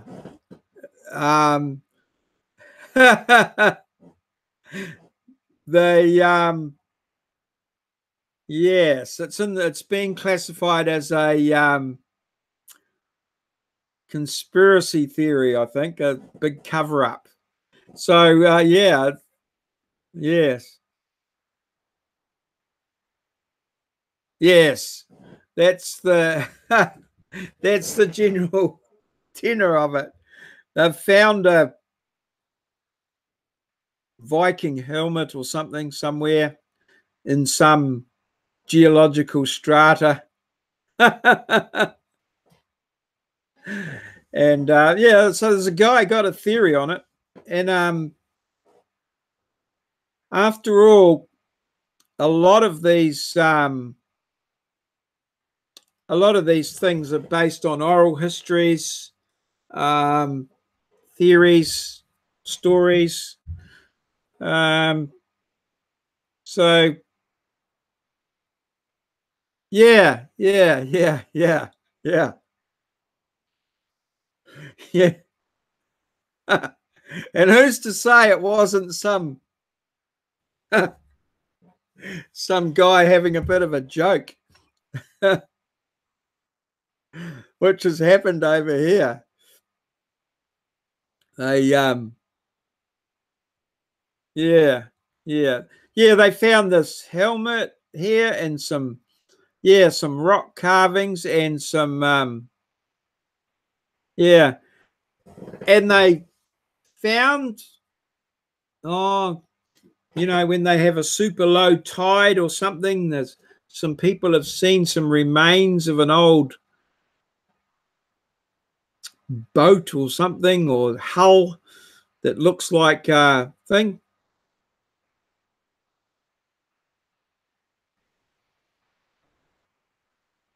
I think they've had it. There's a similar thing in Australia too, about some hull or something that's buried in the sand somewhere as well. So I don't know. Yeah, intriguing.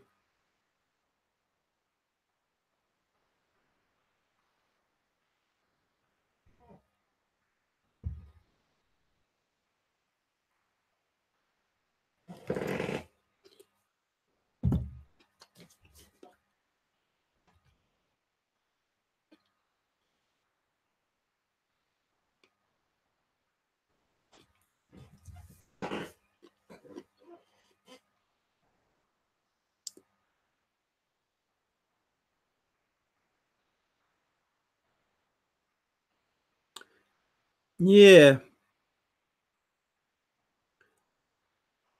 It's interesting. The Vikings, you know, I don't know why.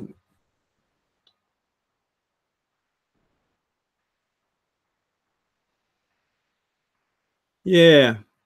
I wondered about the limitations of their craft and their that sort of thing as to how they could how far they could get and sort of why. I mean, why would they?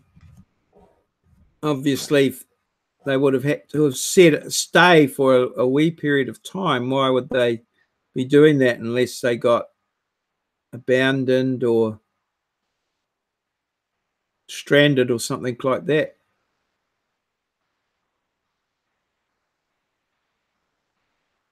Yeah, potentially.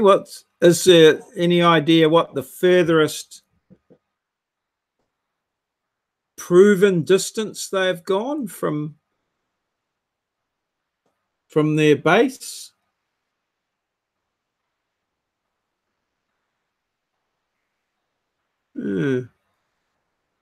Vikings. Yes. And then the big question was, well, if they did make it there, was there anyone else there at the time?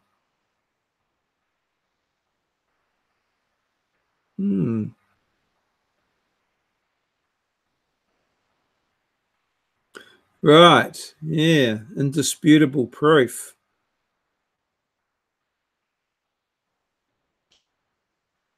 And then did they have women on the boats or was it just guys? So if they got somewhere, they could only stay there for a certain period of time unless they intermingled with the locals, if there were locals there. So, the Vikings. Certainly a sturdy, strong race of people. Seem to be very determined. We all need a bit of that these days. Yeah. Oh, okay. All right. All right. I wasn't on. Oh, that's interesting.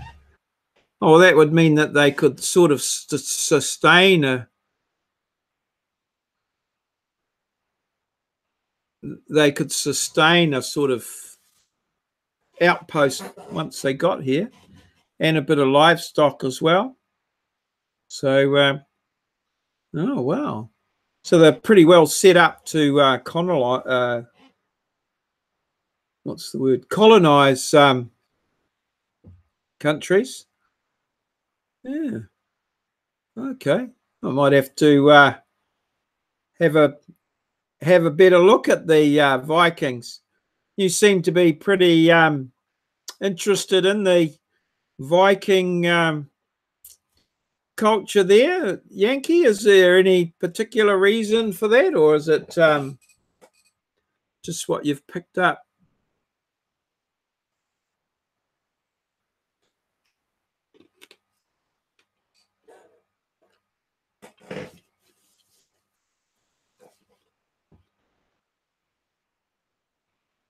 Okay.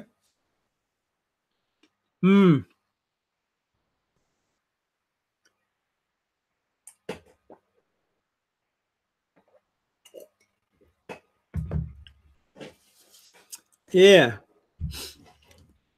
I'm not a great reader, but a little while ago, I read a series of books called they're fiction, but based on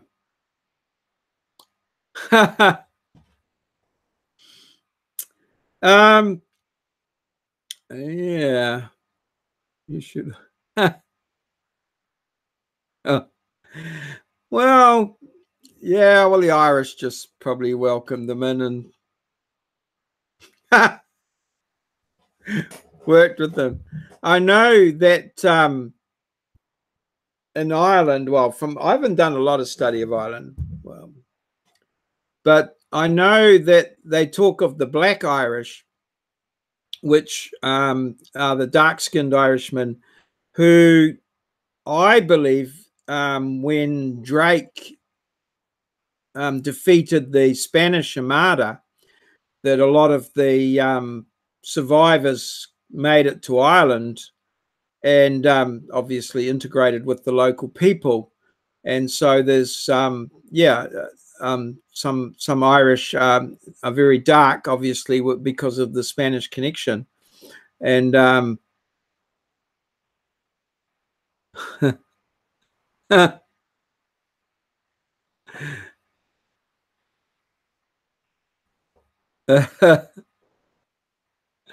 yeah, yeah, yeah, yeah, yeah. Oh, it's a wonderful country.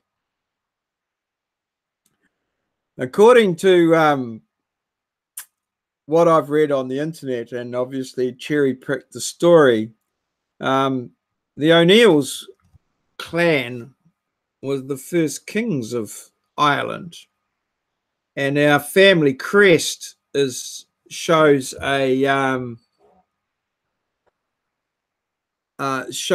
red hand floating on the sea.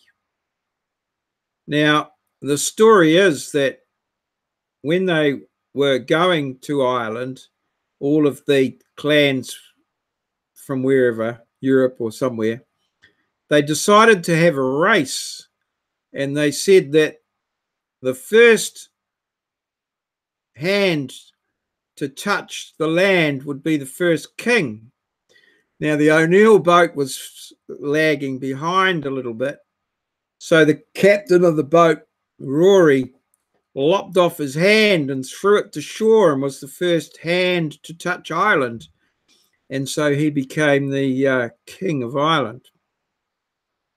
So, yeah, that's that's my story.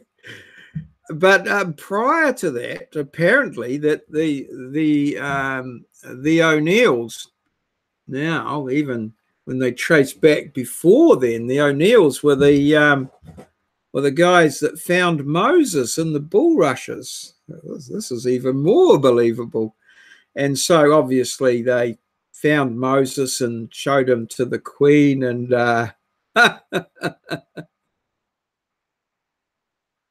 and then so they were allowed to leave Ireland, and they made their way, leave the bulrushes, made their way to Ireland. Yeah, historically there is the clan of the O'Neills was was very strong in Ireland. I'm not a big Irish history buff, but certainly I've encountered a number of other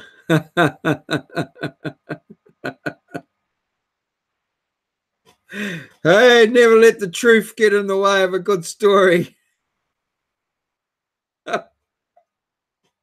Well, one working hand.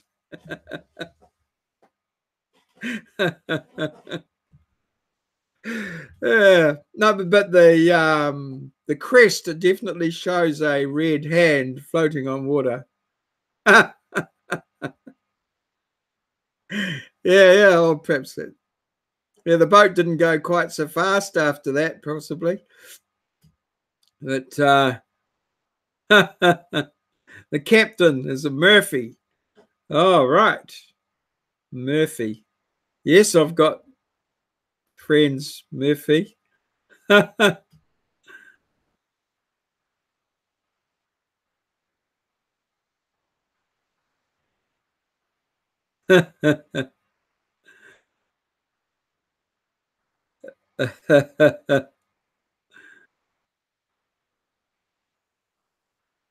Yes. But, these are the stories that I've been told. I don't know where reality fits in there at some time or other. Yes. I've met a couple of Irishmen come over here, and they've always been great fun. Tell great stories. I've got a guy I work with, and yeah, he's Bill O'Neill. He tells some marvelous stories. He's a Kiwi board, but he's big in the Irish society. I don't know what he did, but he bought one of their. He made one of their.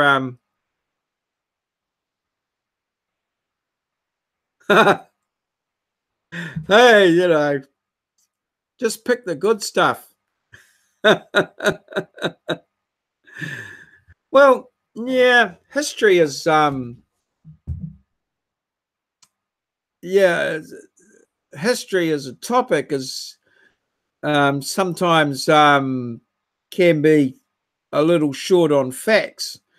It's very much, and it's interpreted by the person telling it.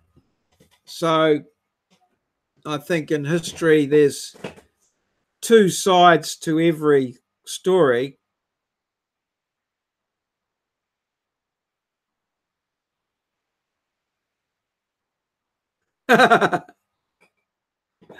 Yeah. Well, there's two sides to every story, and each side tells their story where they appear in the best possible light, and that's where the conflicts go. So, yeah.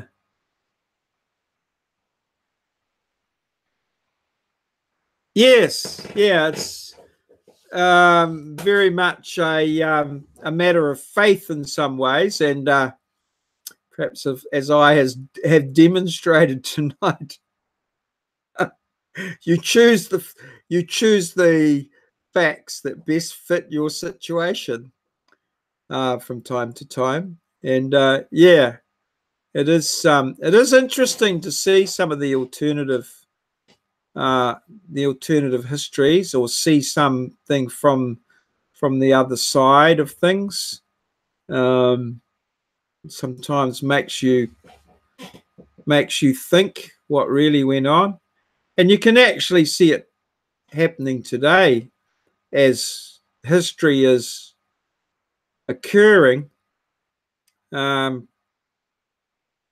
There's two interpretations of what happened with regards to things that only happened a week ago. So wait 100 years and who knows?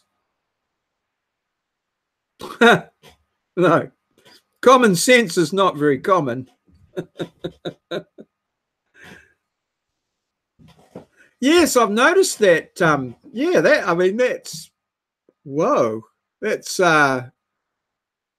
yeah, I've noticed that, and taking down the Confederate flag and some of the statues and things like that. It's, yeah, there's a bit of that here as well. There's a couple of statues of guys from the Maori Wars who perhaps the side of history that erected the statue told of the stories from the other side are not quite as flattering, but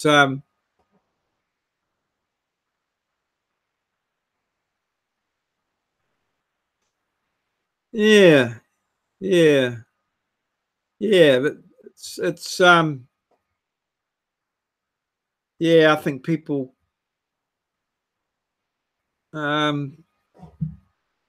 it suits them to forget those sort of things, or they're not happy with it, or I don't know. It's I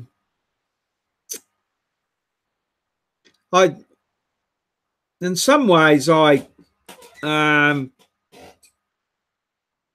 not a great. Well, I think it's nice to know about the past, but I do think that we've got to move forward into the future and not sort of relitigate things. So I'm sort of, I don't know what I'm saying.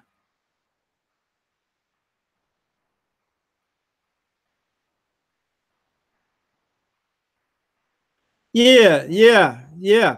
But the thing is that, you know, the statue or the flag or whatever it is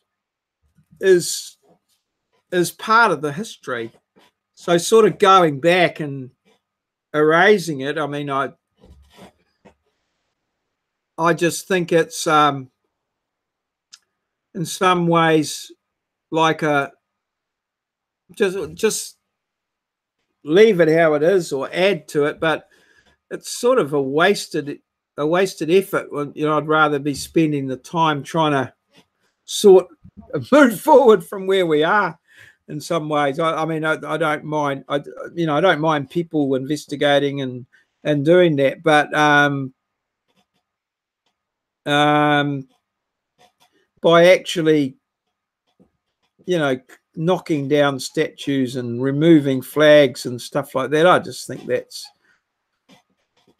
I can't see what that achieves, to be honest.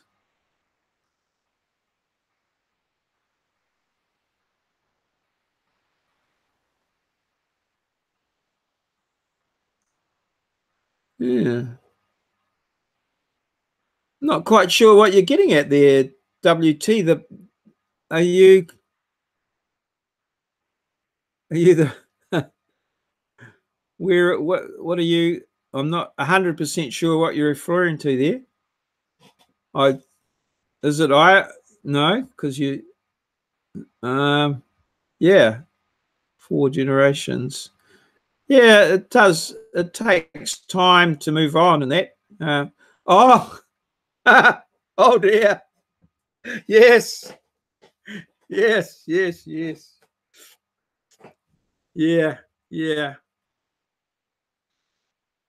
That's a whole interesting thing in itself. Yeah. I guess I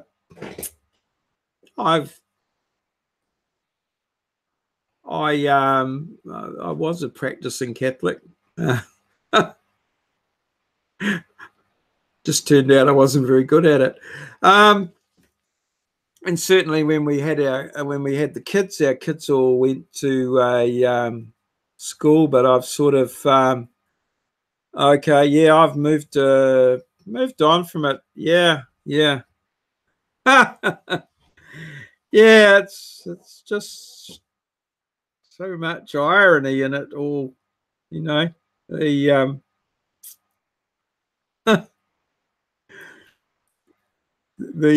you know, some of the religions have got huge amounts of money, and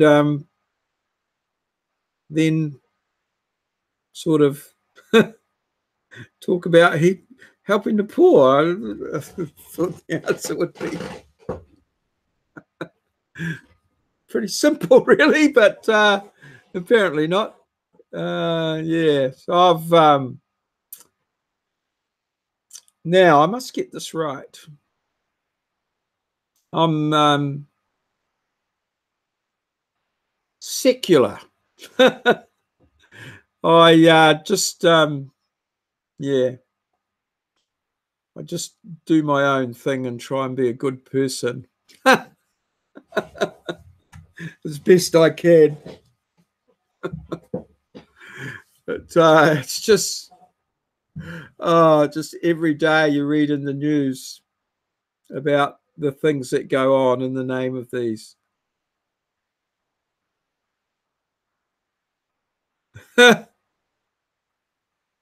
Yes, and everywhere really. yeah, even here in New Zealand, we have generally in some of our less affluent areas, very strong religious ties, and people pay large amounts of money to build very elaborate churches. And yeah, I don't know, doesn't sort of sit so well with me.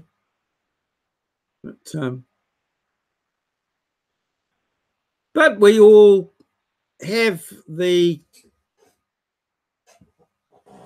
right, I guess, or I'm quite happy for people to believe whatever they want to believe, as long as they don't want to impose their beliefs on me, within some sort of reason, obviously. You know, want to keep my clothes on. Well, it's like what I was saying earlier, Yankees. It's about like the smoko room in construction. You can start off talking about your mother's birthday cake and end up discussing your sister-in-law's wedding. It just goes and goes and goes. And I think, I think if you look at my channel header for the stream, it says Maurieo at peak steroid discusses whatever comes to mind at the time.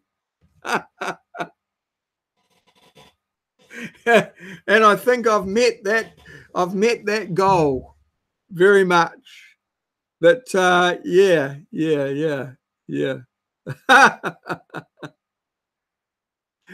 Yeah, I try. I think it's some. I try to discuss things, but I don't particularly want to get into anything too deep and meaningful. It's just pretty generalized stuff. I don't have. I have opinions. I know from experience that most people don't agree with them, so I just keep it easy, free and easy, laid back. There's no point in getting all upset about things at a person to person level. But yeah, some of the long term options present a different story. But yeah. So Yankees,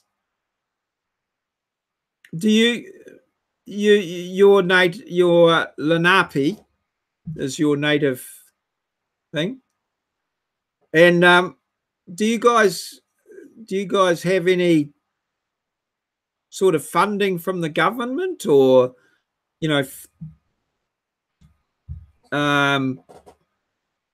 that sort of, is there any sort of recognition of that, or I don't. Do you have a casino, or is that how it works? I don't know. I've sort of seen a little bit about that, but until I encountered your channel, that was the first I've heard of the Lenape, and I did a quick little look around, and from what you've said, you are a build. You build houses, yeah.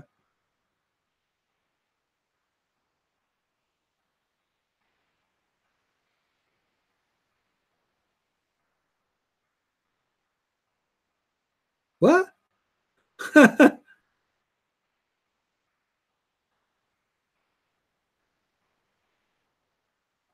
Okay, so there's a federal contract that allows the Lenape and other native tribes to have land. They do not actually own it. They're not legally allowed to build on it. What do you mean by not legally allowed to build on it? What, so they must sort of stick to traditional buildings or something like that, rather than build a standard house or something like that. Is that what that means? And they're not governed by the US. That's intriguing.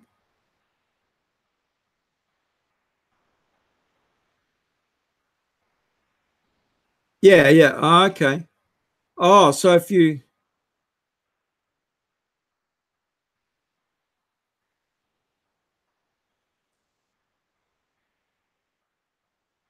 Okay.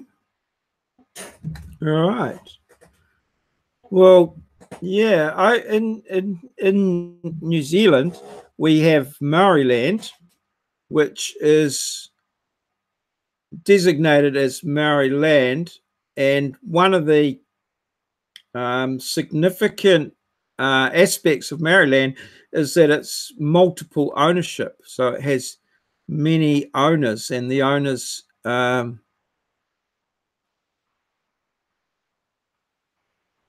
okay.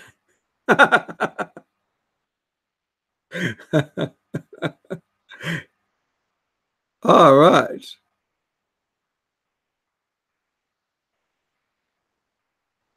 Oh, I see. Okay. Yes. All right. Okay. Whoa. And is that strongly regulated or policed, I suppose would be a better word?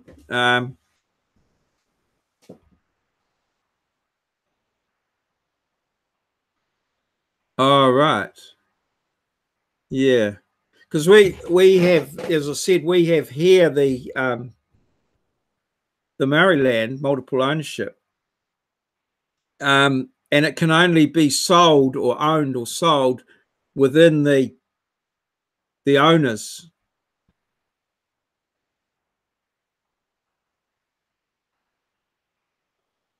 Okay. And so what that means is that they can't borrow any money against the land. Well, because the banks won't lend them any money. I mean, they can build a house on the land, or they can, if they want, they must comply with the regulations, the local regulations. They can build a house just like anyone else, but with the consent of all the owners. And they can only sell the land or the house to other owners. And so the banks don't lend them any money. So that means that development of the land is quite difficult. So quite often a lot of the land is leased out to farms and things like that, and they make $1 out of it that way.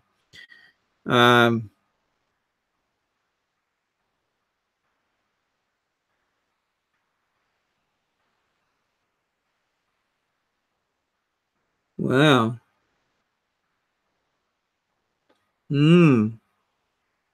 So what's the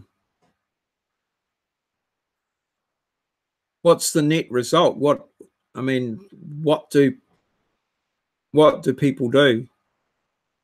I mean, how do people survive under that circumstance? Do they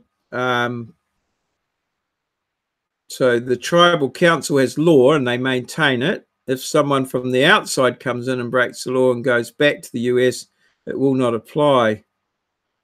Okay. Okay. So how do people use that land? Is there anything? Yeah. It's just a bit harder. Yeah, harder. It's sort of interesting over here because I went to I was working with a guy out in the mines, and we have here the Maori Land Court, which administers all of the Maori land. And this guy showed me a bit of paper, and on it had all these bits of land that he had shares in. And he had, in one bit of land, he had 10,000 shares. Wow. Oh, that's for like their own spirit, you know, their own religions, their own spiritual things.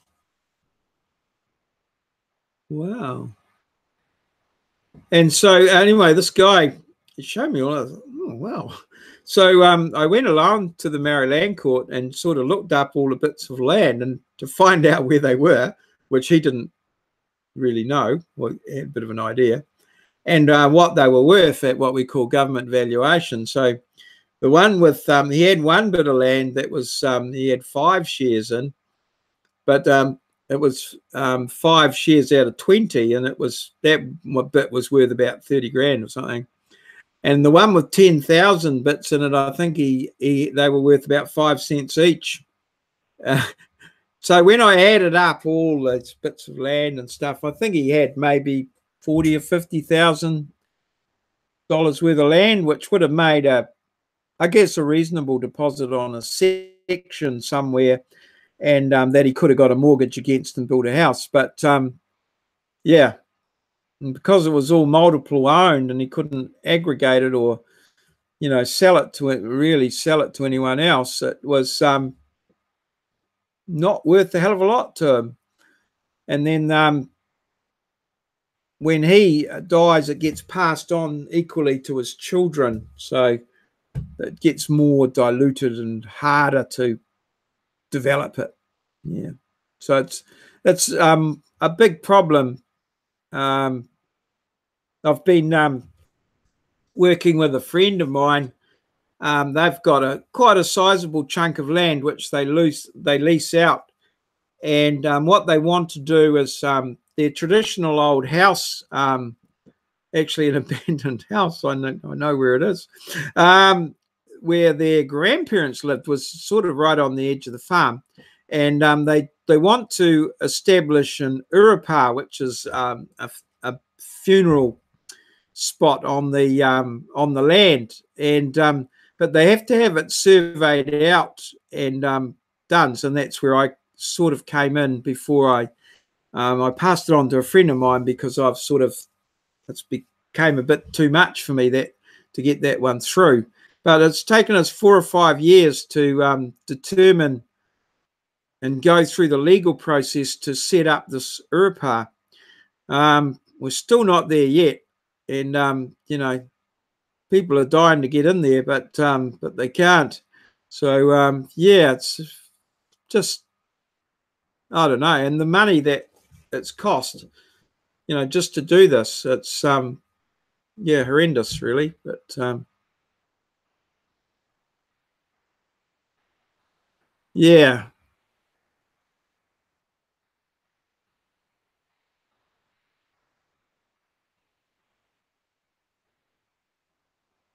Yeah, it's interesting, similar histories. I know I hear a little bit from time to time about the indigenous peoples of the world, where they all get together, and there's similar histories, really, in a lot of different areas. But,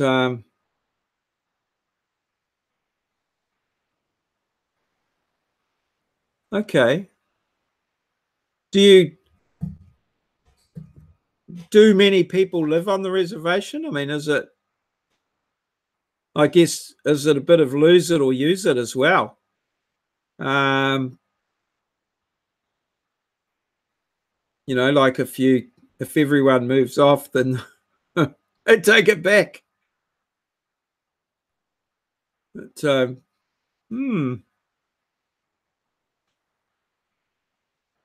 there is some people trying to do stuff about it, I guess.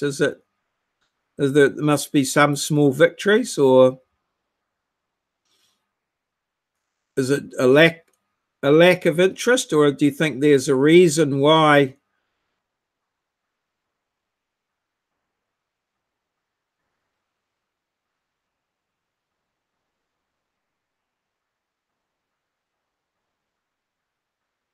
Yeah, it's very similar to here, to the indigenous people here. Yeah,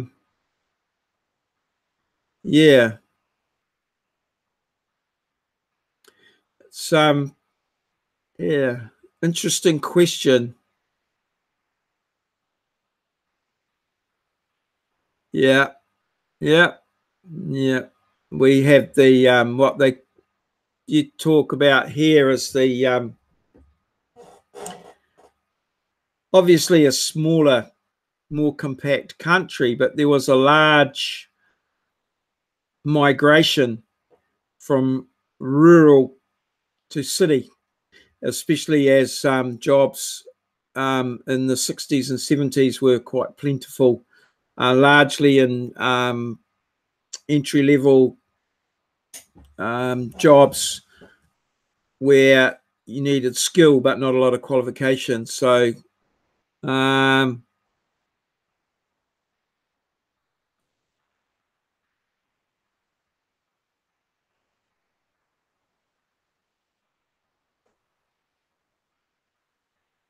yeah, yeah, yeah.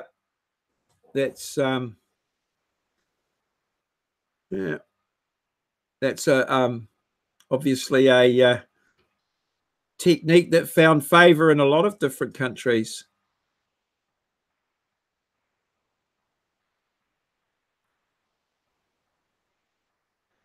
Yep. Yeah, they're familiar stories. Yeah. Around,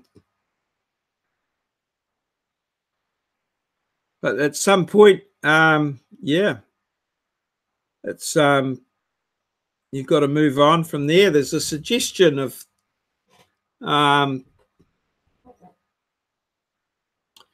yeah, a suggestion of going back to their roots. However, I think too, one of the things I think that a culture must evolve as well. I mean, in the time since then, I mean, the majority culture has evolved, and sometimes it's, you know, you have to move the culture forward as well, I think, and that's one of the things that I see as being, you can't stagnate in the past because the world is moving forward. So sometimes they tend to go back, I think, too far. And because I'm sure that the the people from the actual, way back in the day, they were clever, great ingenuity and things like that. So obviously they would have made the most of new technologies and developed them in a very different way. So it's sort of I have a problem with that.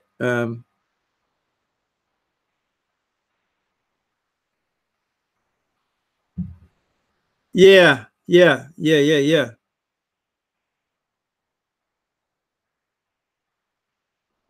yeah. But yeah, but what? Yeah, but obviously the world moves forward too. So I mean, I sort of think of at possibly at some point in time, if you take any particular culture, that is that a is that a stage that they move through? I don't know. That's what I'm. I know that's what people say, but is that, what changes would have occurred or would occur? Um, I don't know. I've wondered about that. Like, not so much in those terms, in terms of spiritual terms, but in terms of, you know, like as new technologies are introduced, which in the world today, I don't think you could argue that, say, a you know, like motor vehicles.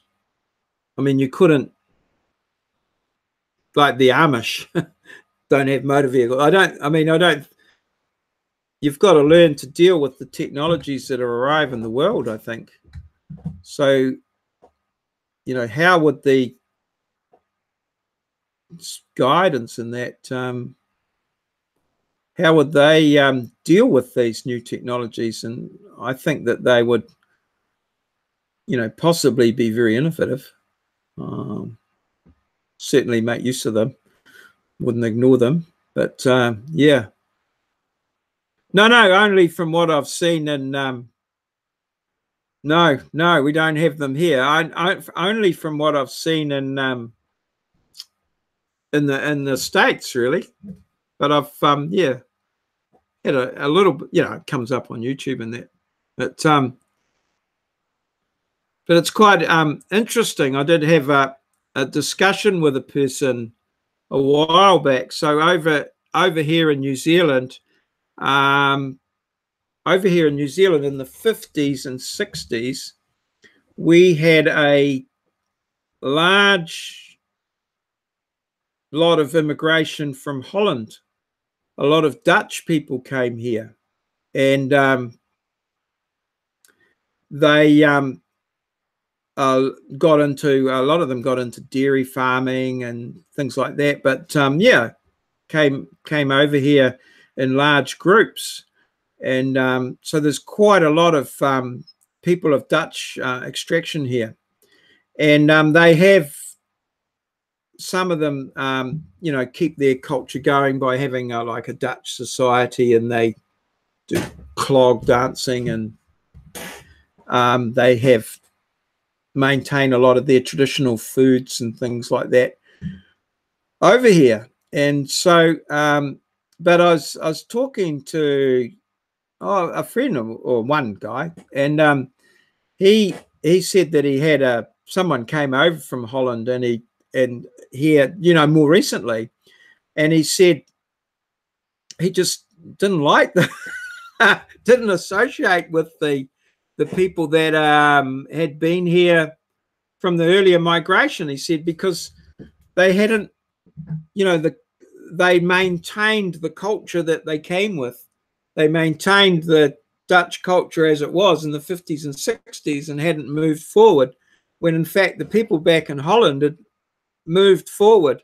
And yeah, they were considered, you know, sort of very conservative back here, because, as I say, the culture had stayed where it was, and I found that quite interesting.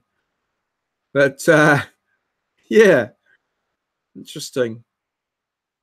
Because the Amish are from a Germanic background, I think, and that. So, interesting. Yeah. So I don't know. I think it's nice to reflect on you know, how things were, but I do think you have to factor in some form of moving forward, and how you do that. I mean, obviously, you know, putting the people into difficult situations where they are unable to sort of compete on a level playing field, obviously it's not going to help either. Yeah. So but yeah, so how do you with your language, how's that like over here with our Maori? We have what we call Kura Kaupapa Māori, which is Maori schools,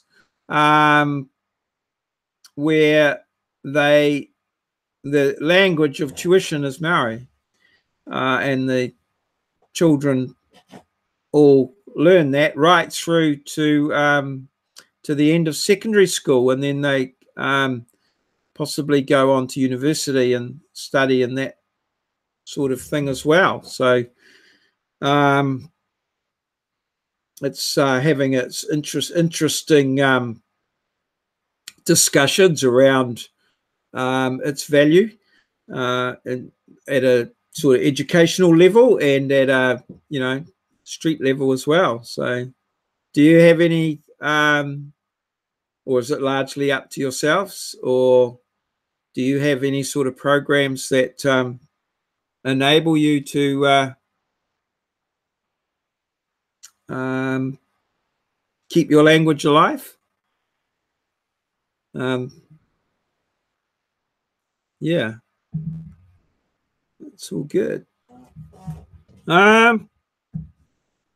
Hey, we've been going for quite some time.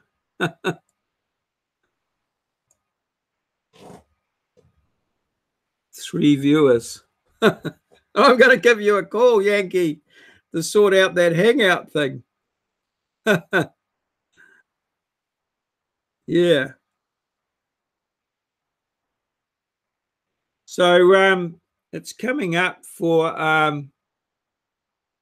golly, how long does it say? I can't find where it says.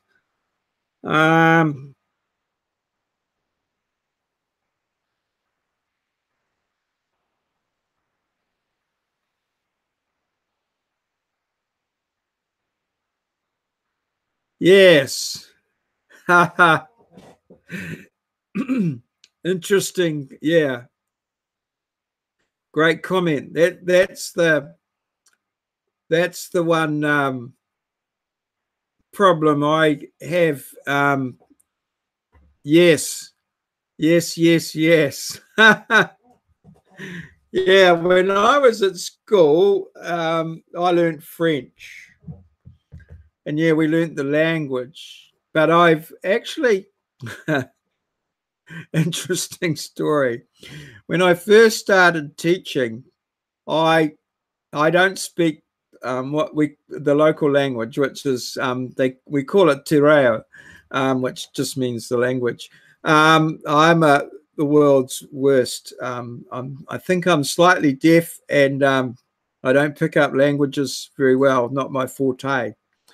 But when I arrived at my first teaching position, I was given the job of teaching the bilingual class, which was the early days of introducing Maori language in schools. So I taught the bilingual class. I don't know whether I think I taught them science and maths. 30-something Maori students mostly in my class. This guy that could hardly pronounce a word of it. Yeah, so that was my introduction. I learned quite a lot in doing that. But the thing is that you don't, when people say learn the language, no, that's not what's being taught. What's being taught is the culture and the language together, and the two are not separate. So I don't know whether how many people really understand that when they have high-level discussions in the situation. That yeah, so you get the ridiculous, in some cases, situation where in the Maori class it's quite okay to start with a prayer that might well be based on the Christian Bible, have been actually post-missionary sort of type thing. That's quite acceptable, as it's considered culturally appropriate. However, if I was to start my math class with an Our Father or Decade of the Rosary or a couple of Hail Marys, that would not be appropriate. So, you know, it's intriguing. But now we have these what we call kura kaupapa Maori, which is total immersion Maori schools. Although I guess there's still they're still required to learn English, and it's yeah, we're moving on and evolving, and things are getting better.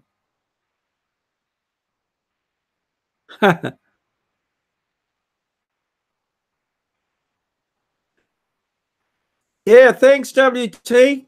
It's all good. Yeah, I'll send you over one of my little blue pills. That'll keep you up all night. But no, you better get some sleep.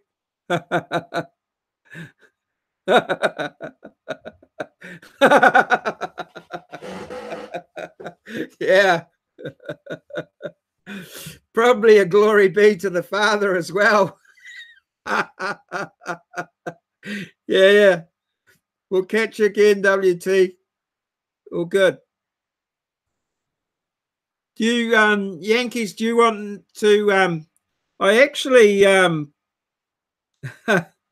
actually posted that link. I found it up there. I don't know whether that's possible. I could post it again. I sort of found it at the top of the page there, to invite people to the hangout there. Is that the link? I'll just put it in the chat there again. Let's get it there. Restore the chat. There. This is the link to the hangout. I don't know. Is it? Can you get it from there, or I don't know. How's that? Is that?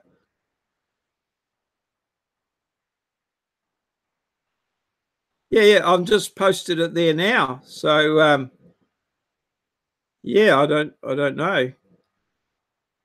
Is that working for you?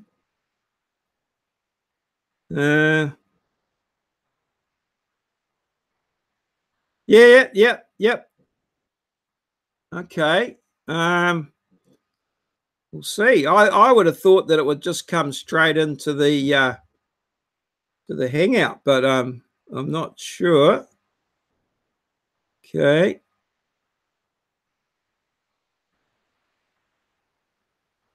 Okay. Nothing so far.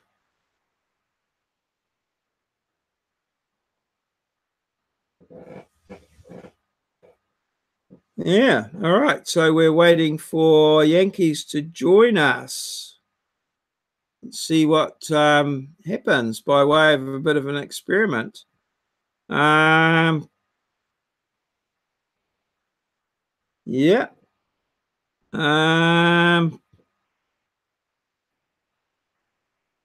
Okay.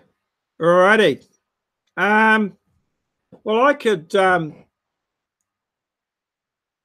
Do you just want to put your email? Okay.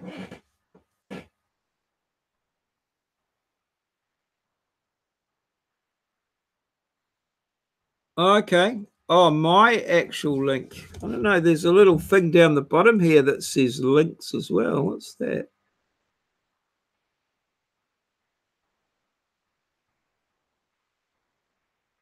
Okay.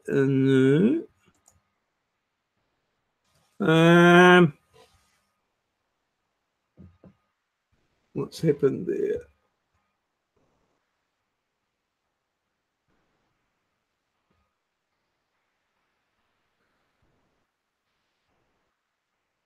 Whoa. Oops. Pop out the chat. Okay, let's see if we can pop out this chat here. Okay.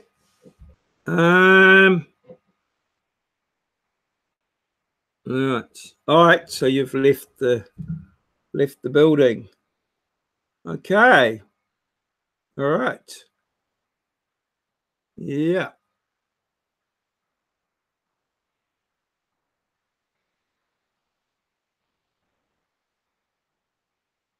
I said I was ringing at 3:44.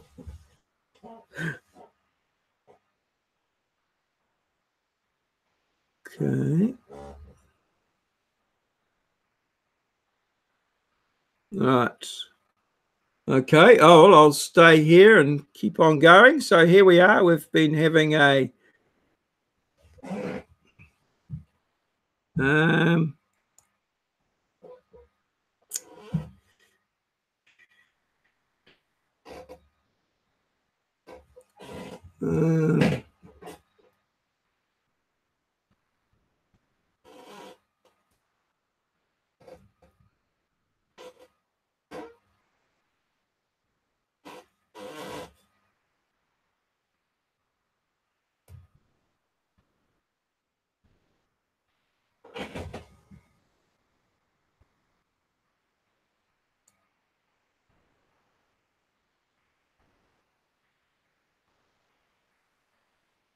I think that's what it is. I'll just check.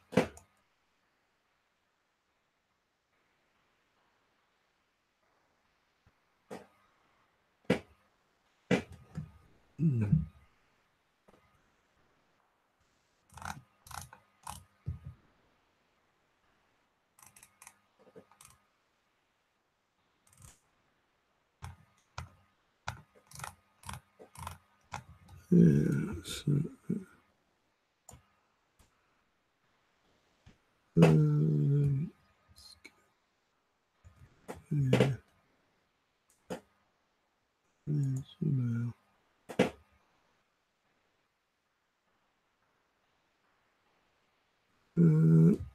Yeah, hang on.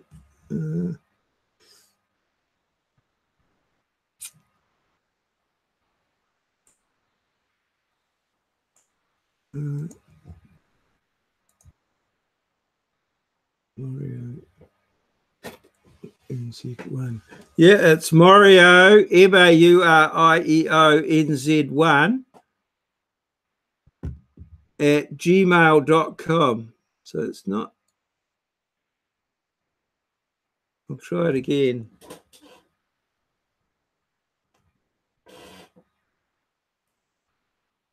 Maurieo NZ1 at gmail.com.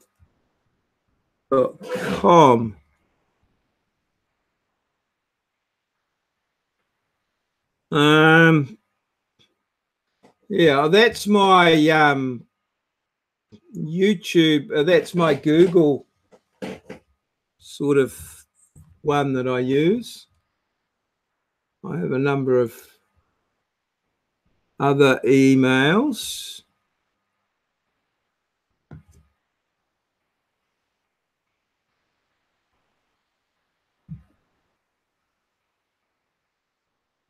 Okay. Do you want me to? Do you want me to close this down or see how we go?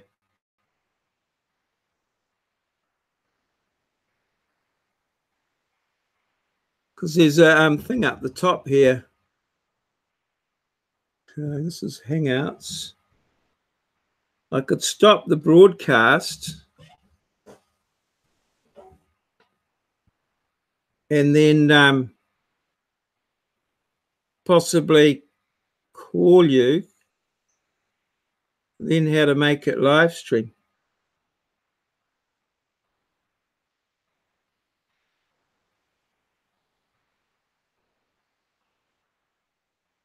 Yeah, okay. Oh, that's pretty similar to Skype as well.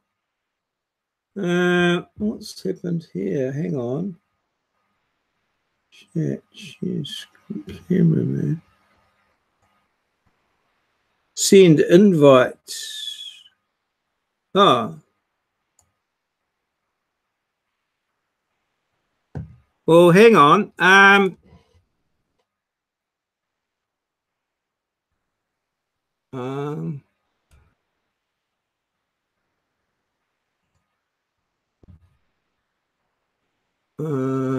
Yeah.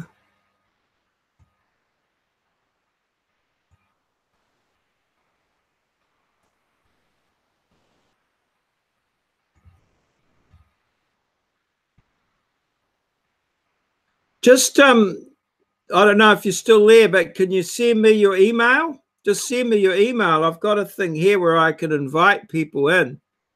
Yeah, I do. Yeah, I've got a thing here where I can invite you to the Hangout. Okay, so I'll just select that. Control C. Okay, now I'm going to go over to here, and it says invite people, add names, Control V, invite. Okay, so I've invited you to the live chat here, to the Hangout. And has anything happened? I've just got to get my chat back. Pop out the chat and there. Okay, so yeah, I've invited you. I'll just see what happens. Where did that come from? Oh, that was up the top there. Invite people. Okay. Right. So I've definitely sent out an invite.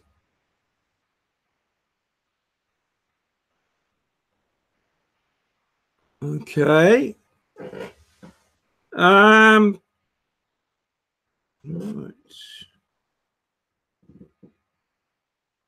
I can stop the broadcast. I'll send you another invitation if you like.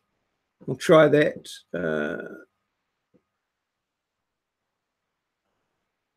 Let's go there.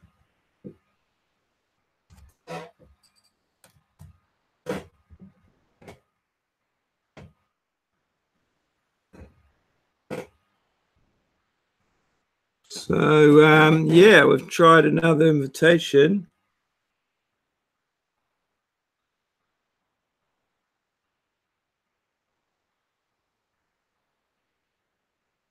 Okay, I'll send you another invitation and that there.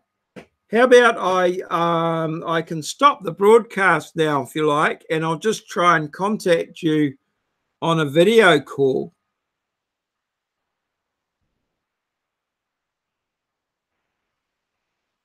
We'll see how I go. I've got you still in here. I've sent you another one. And it might not answer the call because I'm using the broadcasting thing. So,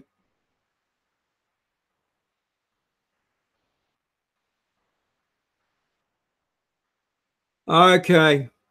Well, how about I'll close down the broadcast. I'll stop the broadcast and then try and